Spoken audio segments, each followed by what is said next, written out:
ഇന്നത്തെ രാത്രിയിലെ ദൈവവചന ധ്യാനത്തിനായിട്ട് മത്തായിയുടെ സുവിശേഷം 7-ാം അധ്യായം 24 മുതൽ 27 വരെയുള്ള വാക്യങ്ങൾ നമുക്ക് വായിക്കാം. Gospel of Matthew chapter 7 versus 24 to 27. ആകയാൽ എൻ്റെ ഈ വചനങ്ങളെ കേട്ട് ചെയ്യുന്നവനൊക്കെയും പാറമേൽ വീട് പണിത ബുദ്ധിയുള്ള മനുഷ്യനോട് തുല്യനാകുന്നു. വൻമഴ ചൊരിഞ്ഞു, നദികൾ പൊങ്ങി, കാറ്റടിച്ചു, ആ വീടിൻ്റെ മേൽ അലച്ചു. അത് പാറമേൽ അടിസ്ഥാനമുള്ളതാകിയാൽ വീണില്ല.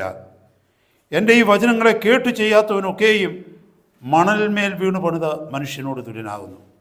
വൻമഴ ചൊരിഞ്ഞു, നദികൾ പൊങ്ങി, കാറ്റ് അടിച്ചു, ആ വീടിന്മേൽ അലച്ചു, അത് വീണു, അതിൻ്റെ വീഴ്ച വലിയതായിരുന്നു.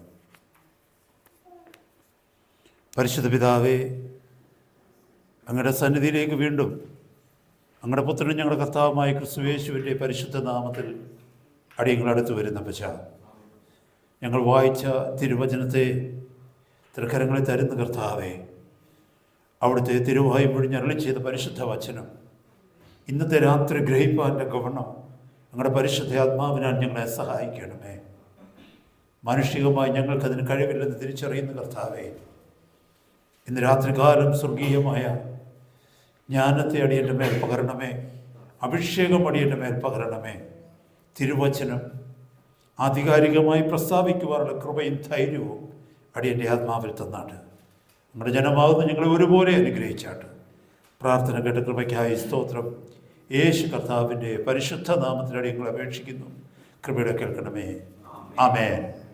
എല്ലാവർക്കും പ്രാർത്ഥനയോടെ കർത്താവിൻ്റെ സന്നിധിയിലായിരിക്കാം. നമുക്കറിയാം,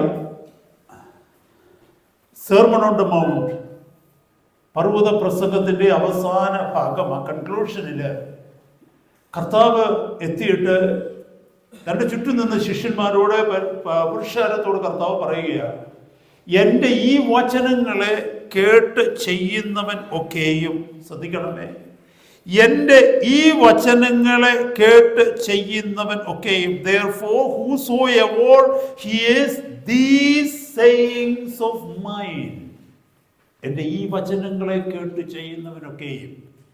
കർത്താവ് ഈ പറഞ്ഞ വചനത്തിന് മറ്റു വചനങ്ങളിൽ നിന്നൊരു വ്യത്യസ്തതയുണ്ട്.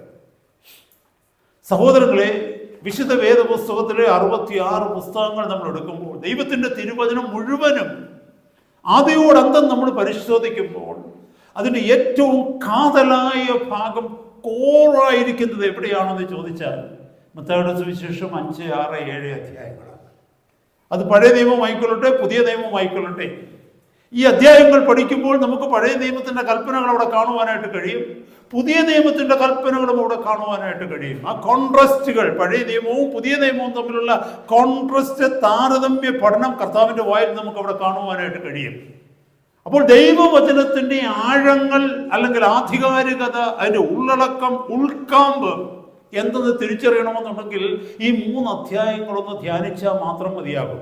കർത്താവ് പറയുക, എൻ്റെ ഈ വചനങ്ങളെ കഴിഞ്ഞ 5, 6, 7 അധ്യായങ്ങളിൽ കർത്താവ് തുടർമാനമായി പഠിപ്പിച്ചു വന്ന വചനഭാഗത്തിൻ്റെ അവസാനം പറയുകയാണ്, ഈ വചനങ്ങൾ ആരെങ്കിലും കേട്ടു ചെയ്യുന്നു എങ്കിൽ, പിന്നെ പറയുന്നത് കേട്ടു ചെയ്തില്ല എങ്കിൽ, കർത്താവ് അത് പറഞ്ഞ് കൺക്ലൂഡ് ചെയ്യുക.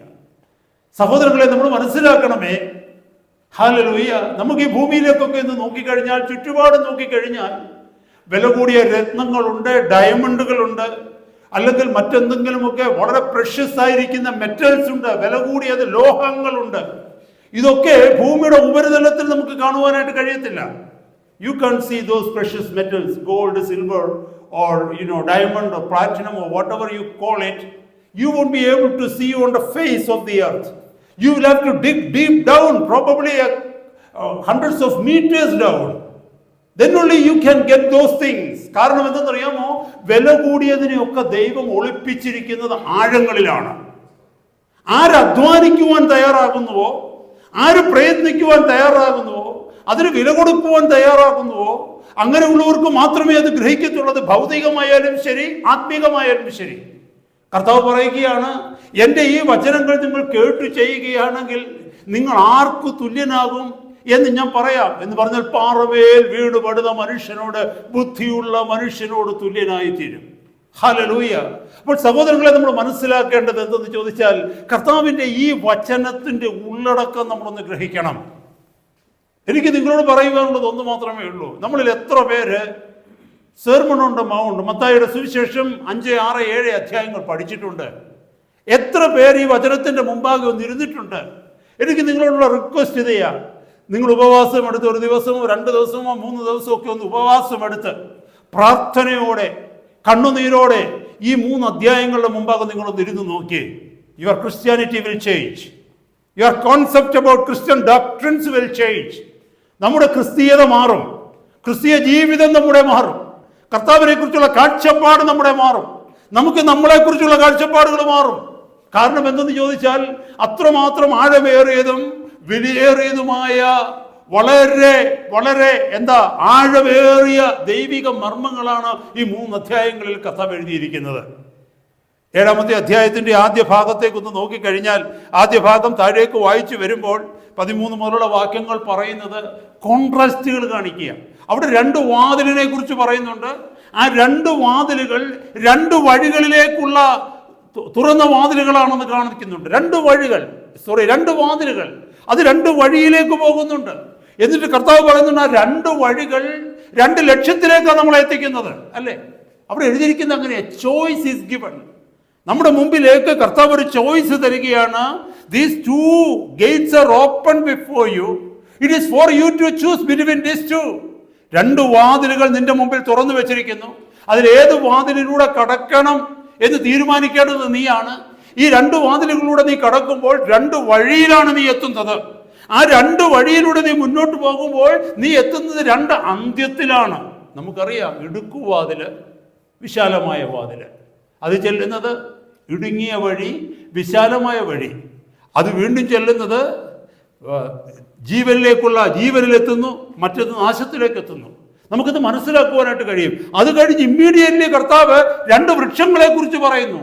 നല്ല ഫലം തരുന്ന വൃക്ഷവും അതുപോലെ മുള്ളും ഞെരിഞ്ഞിലും മുളപ്പിക്കുന്ന മറ്റു വൃക്ഷങ്ങളും. 2 തരത്തിലുള്ള വൃക്ഷങ്ങളെ കാണിക്കുന്നു, 2 തരത്തിലുള്ള ഫ്രൂട്ടിനെ കാണിക്കുന്നു. അത് കഴിഞ്ഞ് താഴേക്ക് വന്ന് പറയുകയാണ്, 2 മനുഷ്യരെ കുറിച്ച് കാണിക്കുന്നു, അവർ പണിത 2 വീടുകളെ കുറിച്ച് പറയുന്നു. ഇതൊക്കെ നമ്മളെ മനസ്സിലാക്കി തരുന്ന എന്താണെന്നറിയാമോ? There is a choice given to us. നമുക്കെല്ലാവർക്കും, ഈ ഭൂമിയിൽ ജീവിക്കുന്ന എല്ലാ മനുഷ്യർക്കും ദൈവം 2 ചോയ്സ് തന്നിരിക്കുക, തിരഞ്ഞെടുക്കുവാൻ തക്കമുള്ള സ്വാതന്ത്ര്യം തന്നിരിക്കുക. നമ്മുടെ തിരഞ്ഞെടുപ്പ്, ഈ ഭൂമിയിൽ നാം തിരഞ്ഞെടുക്കുന്നത് എന്തോ അതിൻ്റെ ആ തിരഞ്ഞെടുപ്പ് അനുസരിച്ചായിരിക്കും നമ്മുടെ ജീവിതത്തിൻ്റെ പോക്ക്, നമ്മുടെ അവസാനം ചെന്നെത്തുക. കർത്താവ് പറയുകയാണ്, ഹല്ലേലൂയ, സ്തോത്രം, എൻ്റെ ഈ വാക്കുകളെ കേട്ട് അനുസരിക്കുന്നവൻ, ഹല്ലേലൂയ, ആദ്യം എഴുതിയിരിക്കുന്ന വാക്യം നോക്കിയേ, എൻ്റെ ഈ വാക്കുകളെ കേട്ട് അനുസരിക്കുന്നവൻ അല്ലെങ്കിൽ ചെയ്യുന്നവനൊക്കെയും പാറമേൽ വീട് പണിത ബുദ്ധിയുള്ള മനുഷ്യനോട് തുല്യനാകുന്നു. വൻമഴ ചൊരിഞ്ഞു, നദികൾ പൊങ്ങി, കാറ്റടിച്ചു, ആ വീടിന്മേൽ അലച്ചു, ഇത് പാറമേൽ അടിസ്ഥാനമുള്ളതാകയാൽ വീടില്ല. നിങ്ങളൊരു കാര്യം ശ്രദ്ധിക്കണമേ, ഈ 2 വീടിന്റെ മേലും വന്ന പ്രതികൂലം ഒന്ന് തന്നെയാണ്. മറന്നു പോകരുത്, ഈ 2 വീടുകളും ഫേസ് ചെയ്യേണ്ടി വന്ന പ്രതികൂലം ഒന്നാണ്. പക്ഷേ നമുക്ക് മനസ്സിലാക്കുവാൻ കഴിയും, ഒരു വീട് വീണുപോയി, ഒരു വീട് വീണില്ല. അതായത് ഒരു മനുഷ്യന്റെ ജീവിതത്തിൽ അവൻ നേടിയത് മുഴുവനും നഷ്ടപ്പെട്ടു, അവന്റെ അധ്വാനം മുഴുവനും നഷ്ടപ്പെട്ടു, അവന്റെ പ്രയത്നം മുഴുവനും നഷ്ടപ്പെട്ടു, അവന്റെ പേര് മുഴുവനും നഷ്ടപ്പെട്ടു, അവന്റെ ഡെസ്റ്റിനി മുഴുവനും നഷ്ടപ്പെട്ടു, അവന്റെ നിക്ഷേപം മുഴുവനും നഷ്ടപ്പെട്ടു. വട്ടപൂജ്യമായി അവൻ തീർന്നു. ഹല്ലേലൂയ. എന്നാൽ പ്രത്യുത മറ്റേ മനുഷ്യനോ നോക്കിയേ, അവന്റെ വീട് വീണില്ല. അതുകൊണ്ട് തന്നെ അവന്റെ ജീവിതത്തിൽ നഷ്ടം സഹിക്കുവാൻ തക്കവണ്ണം ഇടയായില്ല. അവന്റെ പ്രയത്നം നിഷ്ഫലമായി പോയില്ല, അവന്റെ അധ്വാനം വെറുതെയായി പോയില്ല. എന്നെ കേൾക്കുന്ന സഹോദരങ്ങളെ, ഇന്ന് തിരുവചനത്തിന്റെ മുമ്പാകെ ഇരിക്കുമ്പോൾ വളരെ ആഴമേറിയ ചില ചിന്തകൾ ഗ്രഹിപ്പാൻ തക്കവണ്ണം കർത്താവ് നമ്മളെ സഹായിക്കേണ്ടതിനായിട്ട് പ്രാർത്ഥിക്കാം. ഇന്ന് പകൽക്കാലം, ഇന്ന് രാത്രിക്കാലം ഞാൻ ഈ പറയുവാൻ പോകുന്ന മെസ്സേജിന് ഞാൻ ഒരു ടൈറ്റിൽ ഇട്ടിരിക്കുന്ന ഇതാണ്: മണലിന്മേൽ വീട് പണിയുന്നവർ. മണലിന്മേൽ വീട് പണിയുന്നവർ, building on the sand. Praise God, hallelujah. നമ്മളാരും തന്നെ ഈ മണലിൻ്റെ മേൽ വീട് പണിയുന്നവരായി മാറരുത്. ഹല്ലേലൂയ. നമ്മുടെ ജീവിതം എന്ന് പറയുന്നത് അനുദിനം പണിയാണ്. നമ്മൾ എടുക്കുന്ന ഓരോ തീരുമാനങ്ങൾ എന്ന് പറയുന്നത് ആ പണിയിൽ ഉപയോഗിക്കുന്ന ഓരോ ബ്രിക്കുകൾ അല്ലെങ്കിൽ ഓരോ ഇഷ്ടികകളാണ്. നമ്മൾ ഉപയോഗിക്കുന്ന നമ്മുടെ ജീവിതത്തിൽ നമ്മൾ കടന്നു പോകുന്ന ഓരോ മണിക്കൂറുകളും എന്ന് പറയുന്നത് ആ പണി നടന്നുകൊണ്ടേയിരിക്കുകയാണ്. ഒരു കാലഘട്ടം കഴിയുമ്പോൾ, ചില വർഷങ്ങൾ കഴിയുമ്പോൾ, ജീവിതത്തിൻ്റെ അവസാനത്തേക്ക് വരുമ്പോൾ, അല്ലെങ്കിൽ ജീവിതത്തിൻ്റെ മധ്യേ കാണുമ്പോൾ, ഹല്ലേലൂയ, നമ്മുടെ പണി ശോധന ചെയ്യപ്പെടുന്ന ഒരു സമയം കടന്നു വരും. A test will come. A test will come on your religion to prove whether your religion is true or false. നമ്മുടെ ആത്മീയത സത്യമുള്ളതാണോ അതോ മിഥ്യയാണോ എന്ന് തിരിച്ചറിയത്തക്കവണ്ണം ചില ടെസ്റ്റുകൾ, ചില പരീക്ഷകൾ നമ്മുടെ ജീവിതത്തിലേക്ക് കടന്നു വരും. മറന്നു പോകരുത്. Every man has to go through it. Every woman has to go through it. നമ്മൾ വിശ്വസിച്ചിരിക്കുന്നത്, നമ്മളെ മുറുകെ പിടിച്ചിരിക്കുന്നത്, ഇത്രകാലം നമ്മൾ എന്തിനു വേണ്ടി ജീവിച്ചുവോ, എന്തിനു വേണ്ടി നാം സമയം ചിലവഴിച്ചുവോ, എന്ത് ഞാൻ പ്രസംഗിച്ചുവോ, എന്ത് ഞാൻ വിശ്വസിച്ചുവോ, ഇതൊക്കെയും ശോധന ചെയ്യപ്പെടുന്ന ഒരു സമയം കടന്നു വരും ജീവിതത്തിൽ. അന്ന് നമ്മൾക്കാർക്കും നഷ്ടം സഹിക്കുവാൻ കോണം ഇടയായിത്തീരരുത്.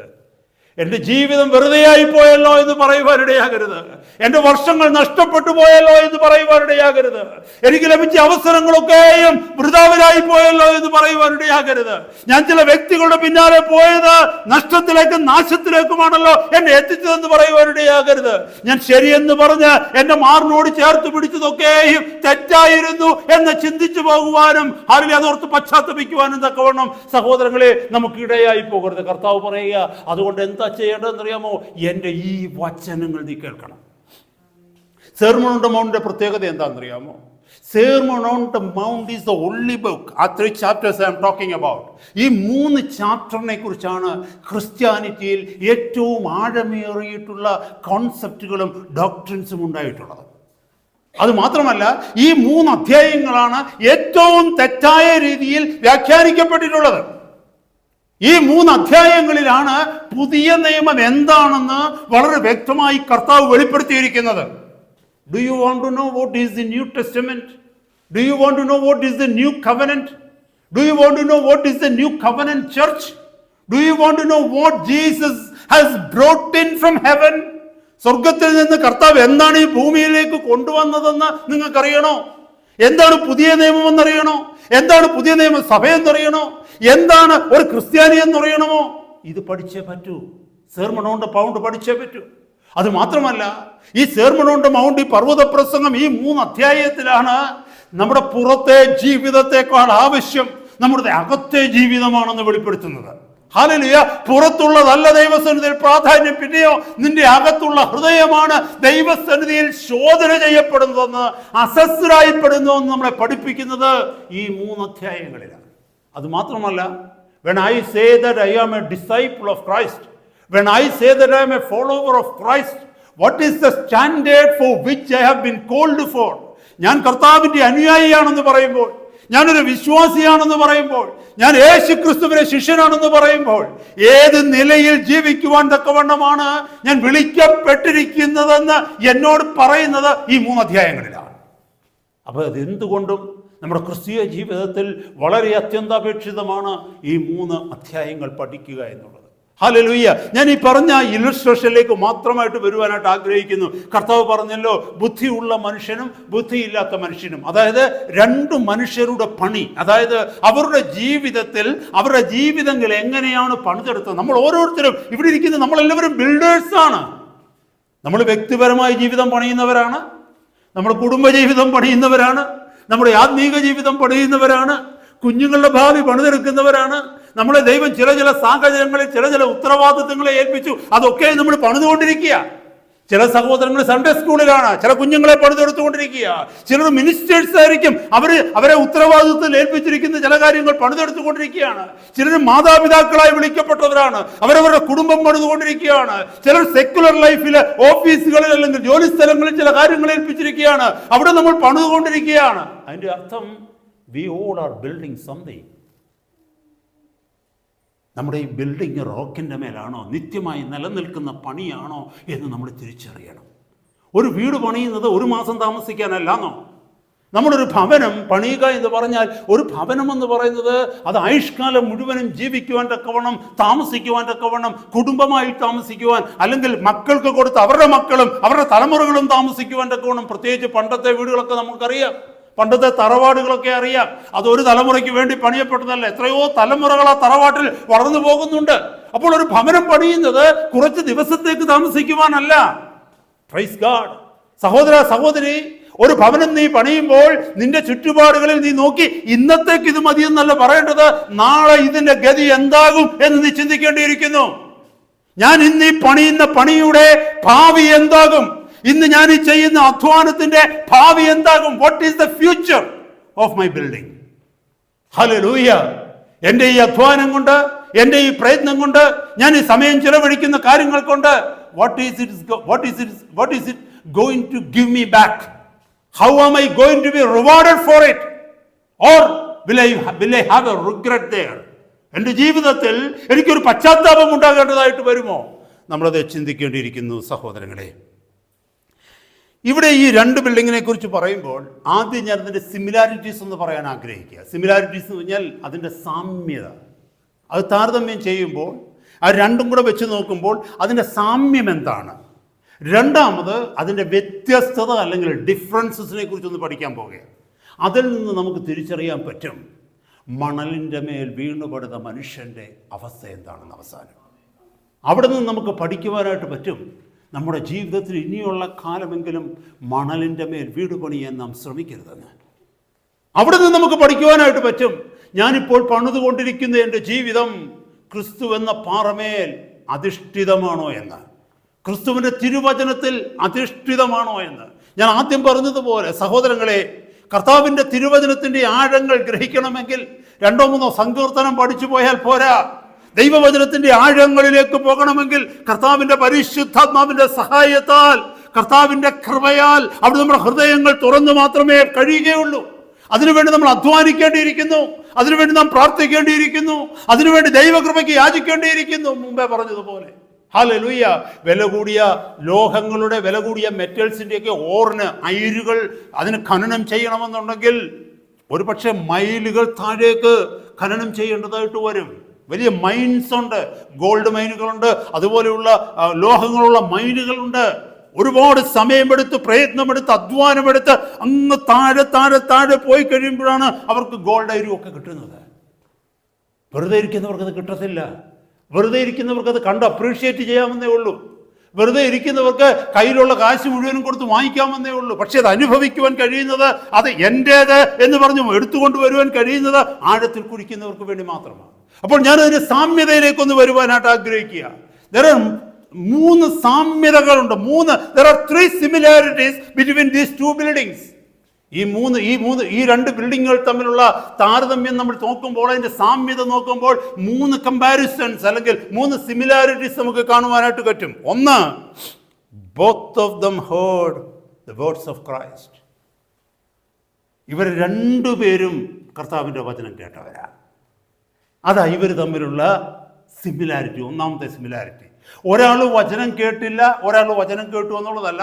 2 പേരും കർത്താവിൻ്റെ വചനത്തിൻ്റെ മുമ്പാകെ വന്നിരുന്നവരാണ്. കർത്താവ് ആരോടാണ് ഇത് സംസാരിക്കുന്നത്? തൻ്റെ ശിഷ്യന്മാരെ സംസാരിക്കുന്നുണ്ട്. കൂടാതെ പുരുഷാരവും അവിടെ കേട്ടുകൊണ്ടിരിക്കുന്നു. 5-ാം അധ്യായം തുടങ്ങുമ്പോഴും 7-ാം അധ്യായം അവസാനിക്കുമ്പോഴും നമ്മളൊരു വലിയ പുരുഷാരത്തെ അവൻ്റെ ചുറ്റിനും കാണുന്നുണ്ട്. അതിൻ്റെ അർത്ഥം പുരുഷാരവും കേട്ടുകൊണ്ടിരിക്കുക. അപ്പോൾ ഇതിന് മധ്യത്തിൽ ഇരുന്നു കൊണ്ട് അവരെല്ലാവരും തിരുവചനം കേൾക്കുകയാണ്. ഈ ബുദ്ധിയുള്ളവനും വചനം കേട്ടു, ബുദ്ധിയില്ലാത്തവനും വചനം കേട്ടു. എന്നെ കേൾക്കുന്ന സഹോദര സഹോദരി, നമ്മൾ ആരും ഒരിക്കലും പറയരുത് കർത്താവിൻ്റെ കണക്കില്ല നമ്മൾ കേൾക്കുന്ന വചനത്തിനെന്ന്. നമുക്കറിയാമല്ലോ, നമ്മുടെ കുഞ്ഞുങ്ങളൊക്കെ കുളിക്കാൻ കയറി കഴിഞ്ഞാൽ എത്ര ബക്കറ്റ് വെള്ളം അവർ ചെലവഴിക്കുന്നത് അല്ലേ? ശരിയല്ലേ? ടാപ്പൊക്കെ ഓൺ ചെയ്ത് കഴിഞ്ഞാൽ ചിലർ ഓഫ് ചെയ്യാൻ തന്നെ മറന്നു പോകും. ഷവറിൻ്റെ കീഴിലൊക്കെ കയറി നിന്ന് കഴിഞ്ഞാൽ വിളിച്ചില്ലെന്നുണ്ടെങ്കിൽ അവർ ഒരു ദിവസം മുഴുവനും വേണേൽ അതിൻ്റെ കൂടെ നിൽക്കും. പക്ഷെ നിങ്ങൾക്കറിയാമോ, മാസത്തിൻ്റെ അവസാനം അല്ലെ 2 മാസം കൂടുമ്പോൾ ഒരു ബില്ല് വരും, എത്ര വെള്ളം ചെലവഴിച്ചെന്ന്. അവരുടെ ഈ കണക്കുണ്ട് ഇല്ലേ? നമുക്ക് തോന്നുമ്പോഴൊക്കെ ലൈറ്റ് ഓൺ ചെയ്യും. ചിലർ 2 ലൈറ്റ് ഓൺ ചെയ്യും, ചിലർ 3 ലൈറ്റ് ഓൺ ചെയ്യും, ചിലർ എല്ലാ ബൾബുകളും ഓൺ ചെയ്തിടും. ഫാൻ ഓൺ ചെയ്തിടും, AC ഓൺ ചെയ്തിടും, TV ഓൺ ചെയ്ത് എല്ലാം ഓൺ ചെയ്തിടും. ചില കുഞ്ഞുങ്ങളുണ്ടത് അത് ഓഫ് ചെയ്യാൻ പോലും അവർ മറന്നു പോകും. പക്ഷെ മാസത്തിൻ്റെ അവസാനം ഒരു ബില്ല് വരും, എത്ര ഇലക്ട്രിസിറ്റി ചിലവായെന്ന്. ഇതുപോലെ കർത്താവ് നമ്മളോട് സംസാരിക്കുന്ന തിരുവചനത്തിന് സ്വർഗത്തിൻ്റെ കൈ കണക്കുണ്ട്. എത്ര മണിക്കൂറുകൾ അവിടുന്ന് സംസാരിച്ചെന്ന്, ആരെയൊക്കെ ഉപയോഗിച്ച് തൻ്റെ ദൂതുകൾ നമ്മുടെ അടുക്കൽ എത്തിച്ചെന്ന്, ഏതൊക്കെ സാഹചര്യങ്ങളിലൂടെ ഏതൊക്കെ വചനങ്ങൾ കേൾക്കുവാൻ തക്കവണ്ണം മുഖാന്തരം ദൈവം ഒരുക്കിയെന്ന്, ഏതൊക്കെ സന്ദർഭങ്ങളിൽ കർത്താവിൻ്റെ തിരുവചനം നാം തുറന്നപ്പോൾ ആ വചനത്തിനകത്തുകൂടെ കർത്താവ് നമ്മളോട് സംസാരിച്ചെന്ന്, ഏതൊക്കെ സമയത്ത് യൂട്യൂബിലായിക്കൊള്ളട്ടെ, ഓൺലൈനിലായിക്കൊള്ളട്ടെ, അല്ലാതെ ഏതെങ്കിലും വ്യക്തികളിലൂടെ ആയിക്കൊള്ളട്ടെ, കർത്താവ് വിവിധ സാഹചര്യങ്ങളിൽ നമ്മളോട് സംസാരിച്ചതിൻ്റെ കണക്ക് സ്വർഗത്തിലുണ്ട്. Praise God. അപ്പോൾ മറക്കരുത്, ഇവർ രണ്ടുപേരും ഒരുപോലെ ദൈവവചനം കേട്ടവരാണ്. ഹല്ലേലൂയ. കാരണം എന്നറിയാമോ? ഈ ദൈവവചനം കേൾക്കുമ്പോഴാണ് നമ്മുടെ ജീവിതത്തിൽ വിശ്വാസം ഉണ്ടാകുന്നത്. ഈ വിശ്വാസികൾ എന്ന് പറഞ്ഞ് കർത്താവിൻ്റെ സന്നിധിയിലേക്ക് കടന്നു വന്നവർ, ദൈവസഭയുടെ മധ്യത്തിൽ ഇരിക്കുന്നവർ വചനം കേട്ടവരല്ലേ? റോമാലേഖനം 10:17 പറയുന്നു, വിശ്വാസം കേൾവിയാലും കേൾവി ദൈവത്തിൻ്റെ വചനത്താലും വരുന്നു അല്ലേ? Faith comes by hearing the word of God അല്ലേ? ദൈവത്തിന്റെ വചനം കേട്ടത് കൊണ്ടാണ് അത് വിശ്വാസമായി നമുക്ക് പരിണമിച്ചത്. അപ്പോൾ നമ്മൾ വിശ്വാസികളായി തീർന്നത് കഴിഞ്ഞ കാലങ്ങളിൽ ചില സാഹചര്യങ്ങളിൽ കർത്താവ് നമ്മളോട് സംസാരിച്ചു, നമ്മുടെ ഹൃദയം കർത്താവ് തുറന്നു, ആ വചനം ഹൃദയത്തിന്റെ ഉള്ളിലേക്ക് കടന്നു വന്നു, നാം വിശ്വാസത്തിലേക്ക് വന്നു, നാം രക്ഷിക്കപ്പെട്ടു. Praise God. അന്നു മുതൽ കർത്താവിന്റെ മക്കളായി നമ്മൾ തീർന്നപ്പോൾ കർത്താവ് സംസാരിച്ചു കൊണ്ടിരിക്കുകയാണ് നമ്മളോട്. പക്ഷെ അതേ സ്ഥാനത്ത് തന്നെ കർത്താവ് നമുക്ക് സ്വാതന്ത്ര്യം തന്നിരിക്കുകയാണ്. എന്ത്? അനുസരിക്കണമോ അത് വേണ്ടയോ? ഹല്ലേലൂയ. ഓർത്തു നോക്കണമേ, ഞാൻ മുമ്പേ പറഞ്ഞതുപോലെ കർത്താവ് നമ്മളോട് ഏതൊക്കെ സാഹചര്യങ്ങളിൽ സംസാരിച്ചിട്ടുണ്ട്, ഏതൊക്കെ കാര്യങ്ങൾ കർത്താവ് ഇടപെട്ടിട്ടുണ്ട്, ഏതൊക്കെ കാര്യങ്ങൾ ഒന്നിൽ കൂടുതൽ സമയം, ദൈവവചനത്തിൽ പോലും പലയിടങ്ങളിലും കർത്താവ് ഒന്നിൽ കൂടുതൽ സമയം ഒരേ വിഷയം തന്നെ സംസാരിക്കുന്നുണ്ട്. ചിലയിടത്ത് കർത്താവ് പറയുന്നുണ്ട്, verily verily I say unto you, സത്യമായും സത്യമായും ഞാൻ നിങ്ങളോട് പറയുന്നു. വീണ്ടും വീണ്ടും എംഫസൈസ് ചെയ്ത് പറയുന്നുണ്ട്. ഇതുപോലെ തന്നെ കഴിഞ്ഞ നാളുകളിൽ നമ്മുടെ ജീവിതത്തിൽ വിവിധ സാഹചര്യങ്ങളിൽ കർത്താവ് സംസാരിച്ചിട്ടുണ്ട് സഹോദരങ്ങളെ. ഹല്ലേലൂയ. അന്നേരം നമ്മളത് എഴുതിയെടുക്കാറുണ്ട്. അല്ലെങ്കിൽ നമ്മുടെ പലരുടെയും ഡയറികളൊക്കെ നോക്കിക്കഴിഞ്ഞു കഴിഞ്ഞാൽ എത്രയോ ഡയറികൾ തീർന്നെന്നറിയാമോ? വചനം എഴുതി. ഈ വചനം എഴുതി ഡയറികൾ തീർക്കുകയല്ലാതെ ഈ എഴുതിയ ഡയറിയിലേക്ക് ഒരു പ്രാവശ്യമെങ്കിലും തിരിഞ്ഞുപോയി നോക്കാൻ നമുക്ക് കഴിഞ്ഞിട്ടുണ്ടോ? അതൊരു സത്യമല്ലേ? അല്ലേ? നമ്മൾ ചിലതൊക്കെ ബൈബിളിൻ്റെ കോണിൽ എഴുതി വെക്കും, ചിലതൊക്കെ കേൾക്കുമ്പോൾ എന്നെ ടച്ച് ചെയ്ത വചനമാണെന്നൊക്കെ. പിന്നീട് ഒരു സമയത്ത് ആ വചനത്തിൻ്റെ മാർജിനിൽ ആ എഴുതി വെച്ചിരിക്കുന്നത് എന്തുവാന്ന് മനസ്സിലാക്കാൻ നമ്മൾ എന്തുമാത്രം കിടന്ന് പാടുപെടും. ഇത് എന്തിനാണ് ഞാൻ എഴുതി വെച്ചത്? ഇല്ലേ? നമ്മുടെ ജീവിതത്തിൽ അങ്ങനെ സംഭവിച്ചിട്ടില്ലേ? ഹല്ലേലൂയ. Praise God. നമ്മൾ റെസ്പോണ്ട് ചെയ്യുവാൻ തക്കവണ്ണം മറന്നു പോകുന്നു. കർത്താവ് നമ്മളോട് സംസാരിച്ചു, നമ്മൾ മറന്നു പോകുന്നു. ഇവിടെ ഈ മനുഷ്യനെ കുറിച്ച് പറഞ്ഞ എന്താണെന്നറിയാമോ? അവർ രണ്ടുപേരും ഒരുപോലെ കേട്ടോ. ഹല്ലേലൂയ. കേട്ടത് മാത്രമല്ല, ഒരു കാര്യം ചിന്തിക്കണമേ, കർത്താവ് പറഞ്ഞത് ഇത് കേട്ട് സന്തോഷിക്കുന്നവനെന്നല്ല പറഞ്ഞത്, ഇത് കേട്ട് അഡ്മയർ ചെയ്യുന്നവനല്ല, എന്നെ പുകഴ്ത്തണമെന്നല്ല. ഇന്ന് പലർക്കുമുള്ള കുഴപ്പമെന്നറിയാമോ? ദൈവത്തിൻ്റെ വചനം പരിശോധിക്കുന്ന എന്തിനാണെന്നറിയാമോ? പാട്ടുകൾ എഴുതാനാ. പലരും വായിക്കുന്നതിനാ, പാട്ടുകൾ എഴുതാൻ വേണ്ടി, സോങ്സ് പ്രിപ്പയർ ചെയ്യാനാ ദൈവത്തിൻ്റെ വചനം വായിക്കുന്നത്. പണ്ട് ചിലർ സിനിമയ്ക്കകത്ത് ഡയലോഗ് എഴുതാൻ വേണ്ടി ദൈവവചനം ഉപയോഗിക്കുന്നത് പോലെ. അങ്ങനെയൊക്കെ പണ്ട് ചില സിനിമകളൊക്കെ ഞാൻ കണ്ടിട്ടുണ്ട്. ബൈബിളിലുള്ള ചില വാക്യങ്ങളൊക്കെ അതിനകത്ത് ചില ക്യാരക്ടേഴ്സ്, ചില ഒന്ന് ഹീറോയോ അല്ലെങ്കിൽ വില്ലനോ ഒക്കെ പറയുന്നതായിട്ട് ഞാൻ കേട്ടിട്ടുണ്ട്. നിങ്ങൾക്ക് കേട്ടിട്ടുണ്ടോ എന്ന് എനിക്കറിയത്തില്ല. കാരണം നിങ്ങളെക്കാൾ കൂടുതൽ സിനിമകളൊക്കെ കണ്ടിട്ടുള്ള ആളാണ് ഞാൻ പണ്ട്. ഹല്ലേലൂയ. അതുപോലെ തന്നെ ഇന്ന് പലരും വചനം പഠിക്കുന്നതിനാണ്, വചനം വായിക്കുന്നതിനാണെന്നറിയാമോ? പ്രസംഗങ്ങൾ പ്രിപ്പയർ ചെയ്യാനാണ്. പിന്നെ നമ്മുടെ പല കുഞ്ഞുങ്ങളും വചനം വായിക്കുന്നതിനാണെന്നറിയാമോ? ക്വിസ് ക്വസ്റ്റ്യൻ ആൻസർ പറയാൻ. നമ്മൾ ചിന്തിക്കേണ്ട ഇതാണ്, different way of approaching the word, different ways of approaching the word. Hallelujah. Praise God. നമ്മളത് ചിന്തിച്ചേ. ഹല്ലേലൂയ. എന്നാൽ ഇതെൻ്റെ വിശപ്പ് കാരണമാണ്, എൻ്റെ നിലനിൽപ്പ് കാരണം ഈ ഭക്ഷണം എനിക്ക് ആവശ്യമുണ്ട്. എൻ്റെ അകത്തെ മനുഷ്യൻ നിലനിൽക്കുവാൻ തക്കവണ്ണം, എൻ്റെ ജീവിതത്തിൻ്റെ കുറവുകൾ കണ്ടുപിടിക്കുവാൻ തക്കവണ്ണം, എൻ്റെ കർത്താവിൻ്റെ ശബ്ദം എനിക്ക് കേൾക്കുവാൻ തക്കവണ്ണം, ഞാൻ എങ്ങോട്ടാണ് പോകേണ്ടത് എന്നെനിക്ക് തിരിച്ചറിയുവാൻ തക്കവണ്ണം ഇതിലെനിക്ക് അന്വേഷിക്കേണ്ട ആവശ്യമുണ്ട് എന്ന് പറഞ്ഞ് ദൈവപൈതലേ, നീ കടന്നു വരുന്നുവെങ്കിൽ നീയും ഞാനും വിടുവിക്കപ്പെടും. ഇവർ രണ്ടുപേരും ഒരുപോലെ ദൈവത്തിൻ്റെ തിരുവചനം കേട്ടു. ഒരു പക്ഷേ കേട്ട രണ്ടുപേരും കൈയടിച്ചിട്ടുണ്ടാകാം. കേട്ട് രണ്ടുപേരും പറഞ്ഞേക്കാം മനോഹരമായ തിരുവചനമായിരുന്നെന്ന്. കേട്ട് രണ്ടുപേരും പറയാം ഇന്ന് വ്യക്തമായി ദൈവം ഞങ്ങളോട് സംസാരിച്ചു. ഇതൊക്കെയല്ലേ സഭയുടെ മധ്യത്തിൽ നിന്നുള്ള കമൻട്രി അല്ലേ? നമ്മൾ ഇറങ്ങിപ്പോകുമ്പോൾ പറയും കർത്താവ് വ്യക്തമായി നമ്മളോട് സംസാരിച്ചെന്ന്. ചിലർ പറയും എൻ്റെ ചില വിഷയങ്ങളുടെ മധ്യത്തിൽ ഇന്ന് എനിക്ക് ആൻസർ കിട്ടിയെന്ന്. പക്ഷെ എത്ര ദിവസവും ആൻസർ നിലനിൽക്കുന്നുണ്ട് സഹോദരങ്ങളെ? എത്ര തവണ ആ ഓർമ്മ നിലനിൽക്കുന്നു കർത്താവ് എന്നോട് സംസാരിച്ചെന്ന്? ഹല്ലേലൂയ. കഴിഞ്ഞ നാളുകളിൽ ഏതെങ്കിലും കൂട്ടുകാർ 2 വർഷം മുമ്പേ നമ്മളെ നോക്കി എന്തെങ്കിലും പറഞ്ഞിട്ടുണ്ടെങ്കിൽ അത് ഇതുവരെ നമ്മളോട് മറന്നിട്ടില്ല. എന്നാൽ നമ്മുടെ ആത്മീയ ജീവിതത്തെക്കുറിച്ച്, നിത്യതയുടെ വിഷയത്തെക്കുറിച്ച് കഴിഞ്ഞ എത്ര പ്രാവശ്യം ദൈവം സംസാരിച്ചു, അത് എത്ര എണ്ണം നമ്മുടെ ചിന്തകളിൽ നിലനിൽക്കുന്നുണ്ട് ഇന്ന്? അതൊക്കെ നമ്മൾ മറന്നു പോവുകയാണ്. അതൊക്കെ പിശാച് കൊണ്ടുപോയി കഴിഞ്ഞു. ഭൗതികമായിട്ടുള്ളതൊന്നും പിശാച് കൊണ്ടുപോകത്തില്ല കേട്ടോ. ഭൗതികമായി എന്തെങ്കിലും നഷ്ടം വന്നു കഴിഞ്ഞാൽ നമ്മൾ ഉപവാസം പ്രഖ്യാപിച്ച് അവിടെ ഇരുന്ന് പിശാചിനെ തിരിച്ചു പിടിച്ചു വായിക്കും. എന്നാൽ ആത്മീയമായത് എന്തെല്ലാം നമുക്ക് നഷ്ടപ്പെടുന്നു? നമുക്ക് ഒരു വിഷയവുമില്ല. ശരിയല്ലേ? അവർ രണ്ടുപേരും ദൈവത്തിൻ്റെ വചനം കേട്ടവരാ. അതാണ് അവർ തമ്മിലുള്ള സാമ്യത. ഹല്ലേലൂയ. ഒരുത്തൻ്റെ വീട് വീണു, ആ വീഴ്ച ഭയങ്കരമായിരുന്നു നമ്മൾ അവസാനം കേൾക്കുന്നുണ്ട്. പക്ഷെ ഓർക്കണമേ, അവന് ലഭിച്ച അതേ അവസരം മാത്രമേ മറ്റവന് ലഭിച്ചിട്ടുള്ളൂ. ഇവിടെ ഇരിക്കുന്നവരാരും സ്വർഗത്തിലെ ദൈവത്തോട് ചെന്ന് പറയാൻ പറ്റില്ല. ഞാനും കർത്താവിനോട് ചെന്ന് പറയാൻ പറ്റത്തില്ല, കർത്താവേ അവിടുന്ന് പക്ഷപാതമാണ് കാണിച്ചത്. ആ സഹോദരന് കൂടുതൽ വചനം കൊടുത്തു, എനിക്ക് കുറച്ച് വചനമേ തന്നുള്ളൂ, അതുകൊണ്ടല്ലേ ഞാൻ ഇവിടെ എത്താൻ ഞാൻ അങ്ങയുടെ അടുത്ത് വസിക്കുവാൻ തക്കവണ്ണം കഴിയാതെ നിത്യതരകത്തിൽ പോകേണ്ടി വന്നതെന്ന് ദൈവസഭയിലുള്ള ഒരു വ്യക്തിക്കും പറയാൻ പറ്റില്ല. എല്ലാവരും ഒരുപോലെ കർത്താവിൻ്റെ വചനം കേട്ടു. ചിലർ ശ്രദ്ധയോടെ, ദാഹത്തോടെ, കണ്ണുനീരോടെ ചിലർ കേട്ടുകൊണ്ടിരുന്നു. മറ്റുള്ളവർ ഏറ്റവും ഫ്രണ്ട് ബെഞ്ചിലും ഏറ്റവും ഫ്രണ്ട് കസേരയിലും ഇരിക്കുന്ന അവരുടെ ചിന്തകൾ വേറെ എവിടോ, നാളത്തെ ജോലിയെക്കുറിച്ചായിരിക്കാം, അല്ലെങ്കിൽ കഴിഞ്ഞ പകൽ ചെയ്ത ജോലിയെക്കുറിച്ചായിരിക്കാം, അല്ലെ വീട്ടിലെ വിഷയങ്ങളെക്കുറിച്ചായിരിക്കാം, അല്ലെ പിള്ളേരുടെ വിഷയങ്ങളെക്കുറിച്ചായിരിക്കാം, അല്ലെ ആർക്കൊക്കെ ഫോൺ ചെയ്യണമെന്നുള്ളതായിരിക്കാം. മനസ്സിലാവുന്നുണ്ടോ സഹോദരങ്ങളെ? ഒരാൾ ലാഘവത്തോടെ അറിഞ്ഞു കേട്ടു, മറ്റൊരാൾ ഗൗരവത്തോടെ കേട്ടു. ഈ ഇത്രയും വചനം, ഇത്രയും പുരുഷാരത്തോട് കർത്താവ് സംസാരിച്ചു. കർത്താവ് പറയുക, നിങ്ങളിൽ ബുദ്ധിയുള്ളവരുണ്ട്, നിങ്ങളിൽ ബുദ്ധി കെട്ടവരുണ്ട്. ഞാൻ നിങ്ങളോട് ഒരുപോലെ സംസാരിച്ചു. പക്ഷെ നിങ്ങൾ ചിലർ ബുദ്ധിയുള്ളവരും നിങ്ങൾ ചിലർ ബുദ്ധിയില്ലാത്തവരും. ഒരു സാമ്യത അവിടെ കണ്ടത്. രണ്ടാമത്തെ സാമ്യത എന്താണെന്നറിയാമോ? Both built houses. രണ്ടുപേരും ഈ വചനം കേട്ടിട്ട് തിരിച്ചുപോയി. എന്തിനാ പോയത്? 2 പണി നടത്തുകയാണ്. രണ്ടുപേരും വീട് പണിതു. ശ്രദ്ധിക്കണമേ, രണ്ടുപേരും വീട് പണിതു. ഈ രണ്ടുപേരുടെയും വീട് പണിയെക്കുറിച്ച് നമ്മളൊന്ന് ചിന്തിക്കണം. Praise God. രണ്ടുപേരും അധ്വാനിച്ചു. വെറുതെ ഒരു വീട് പണിത് വരത്തില്ല.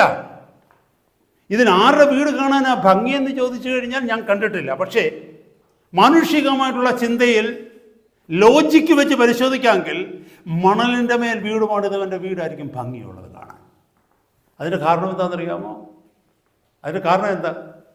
അവൻ്റെ കയ്യിൽ ഇഷ്ടം പോലെ ബാലൻസ് ഉണ്ടായിരുന്ന പൈസ. മറ്റവൻ എന്താണെന്നറിയാമോ? മറ്റവൻ തറ കുഴിക്കാൻ തുടങ്ങിയപ്പോഴത്തേക്ക് ഇവൻ എവിടെയായെന്നറിയാമോ? ഫൗണ്ടേഷൻ്റെ പണി കഴിഞ്ഞു. അവൻ ഒരു പില്ലർ ഇറക്കാൻ വേണ്ടി താഴോട്ട് കുഴിച്ചപ്പോൾ പാറയാണ്. വീട് മാറ്റാൻ പറ്റും? ആകെപ്പാടെ അത്രയും വസ്തുവേ ഉള്ളൂ. ഇവിടെ കുഴിച്ച് പണിയേ പറ്റത്തുള്ളൂ, വേറൊരു ചോയ്സുമില്ല. അവൻ ഒരു കുഴി കുഴിച്ചു, താഴെക്കത് ആ പാറയ്ക്ക് ഡ്രില്ല് ചെയ്തിട്ട് അവിടത്തേക്ക് കമ്പിയൊക്കെ ഇറക്കി താഴേക്ക് കോൺക്രീറ്റ് ഇട്ട് ഒരെണ്ണം കഴിഞ്ഞു, രണ്ടെണ്ണം കഴിഞ്ഞപ്പോഴത്തേക്ക് കയ്യിലുള്ള പൈസയുടെ പകുതി കാശ് പോയി. ഇവിടെ അപ്പോഴത്തേക്ക് ഇവൻ്റെ ഫൗണ്ടേഷൻ കഴിഞ്ഞു, ഫസ്റ്റ് ലെവലിലുള്ള ലെനിൽസ് അവിടെ വന്നു. ചിന്തിച്ച് നോക്കണം, അത്രയും പൈസ ലാഭമാണ് പുള്ളിക്കാരന്. ആർക്കാ? ഇവിടെ ഇരിക്കുന്നവന്. അതുമാത്രമല്ല, ഈ വഴിയെ കൂടെ പോകുന്നവരല്ല ഇവരുടെ രണ്ടിനെയും കൂടെ പണി കണ്ടിട്ട് ഇവരെ നോക്കിക്കൊണ്ട് പറയും, ഇവൻ പൊട്ടൻ, നോക്കണ്ട പാറയ്ക്കകത്തിട്ടിരുന്നുകൊണ്ട് പിന്നെ ഇത് അടിച്ചോണ്ടിരിക്കുക. അതേസമയം ഇവനെ നോക്കി ഇവൻ ബുദ്ധിയുള്ളവനാ. പക്ഷെ ഈ അടി എങ്ങനെയാണെന്ന് കാണുന്നുണ്ടോ? മണ്ണിന് താഴെയുള്ളത് എന്താണെന്ന് കാണുന്നുണ്ടോ ആരെങ്കിലും? മണ്ണിന് പുറത്തുള്ളതാ കാണുന്നത്. ഇവൻ ഈ 4 കുഴി കുഴിച്ച് ഇതിൻ്റെ കോൺക്രീറ്റ് ഒക്കെ ഇട്ട് പില്ലറൊക്കെ പൊക്കിക്കൊണ്ട് വന്നപ്പോഴത്തേക്ക് ഇവൻ്റെ 1 നില പണി കഴിഞ്ഞു, 2 നിലയുടെ പണിയും കഴിഞ്ഞു. ഞാനത് കൂടുതൽ വിശദീകരിക്കാതെ തന്നെ പറയാമല്ലോ. ഇവൻ്റെ പണി പതുക്കെ ഈ വിൻഡോയും കട്ടളയും ഒക്കെ വന്നപ്പോഴത്തേക്ക് അവൻ്റെ പണി കഴിഞ്ഞു, ഹൗസ് വാമിങ്ങും കഴിഞ്ഞു.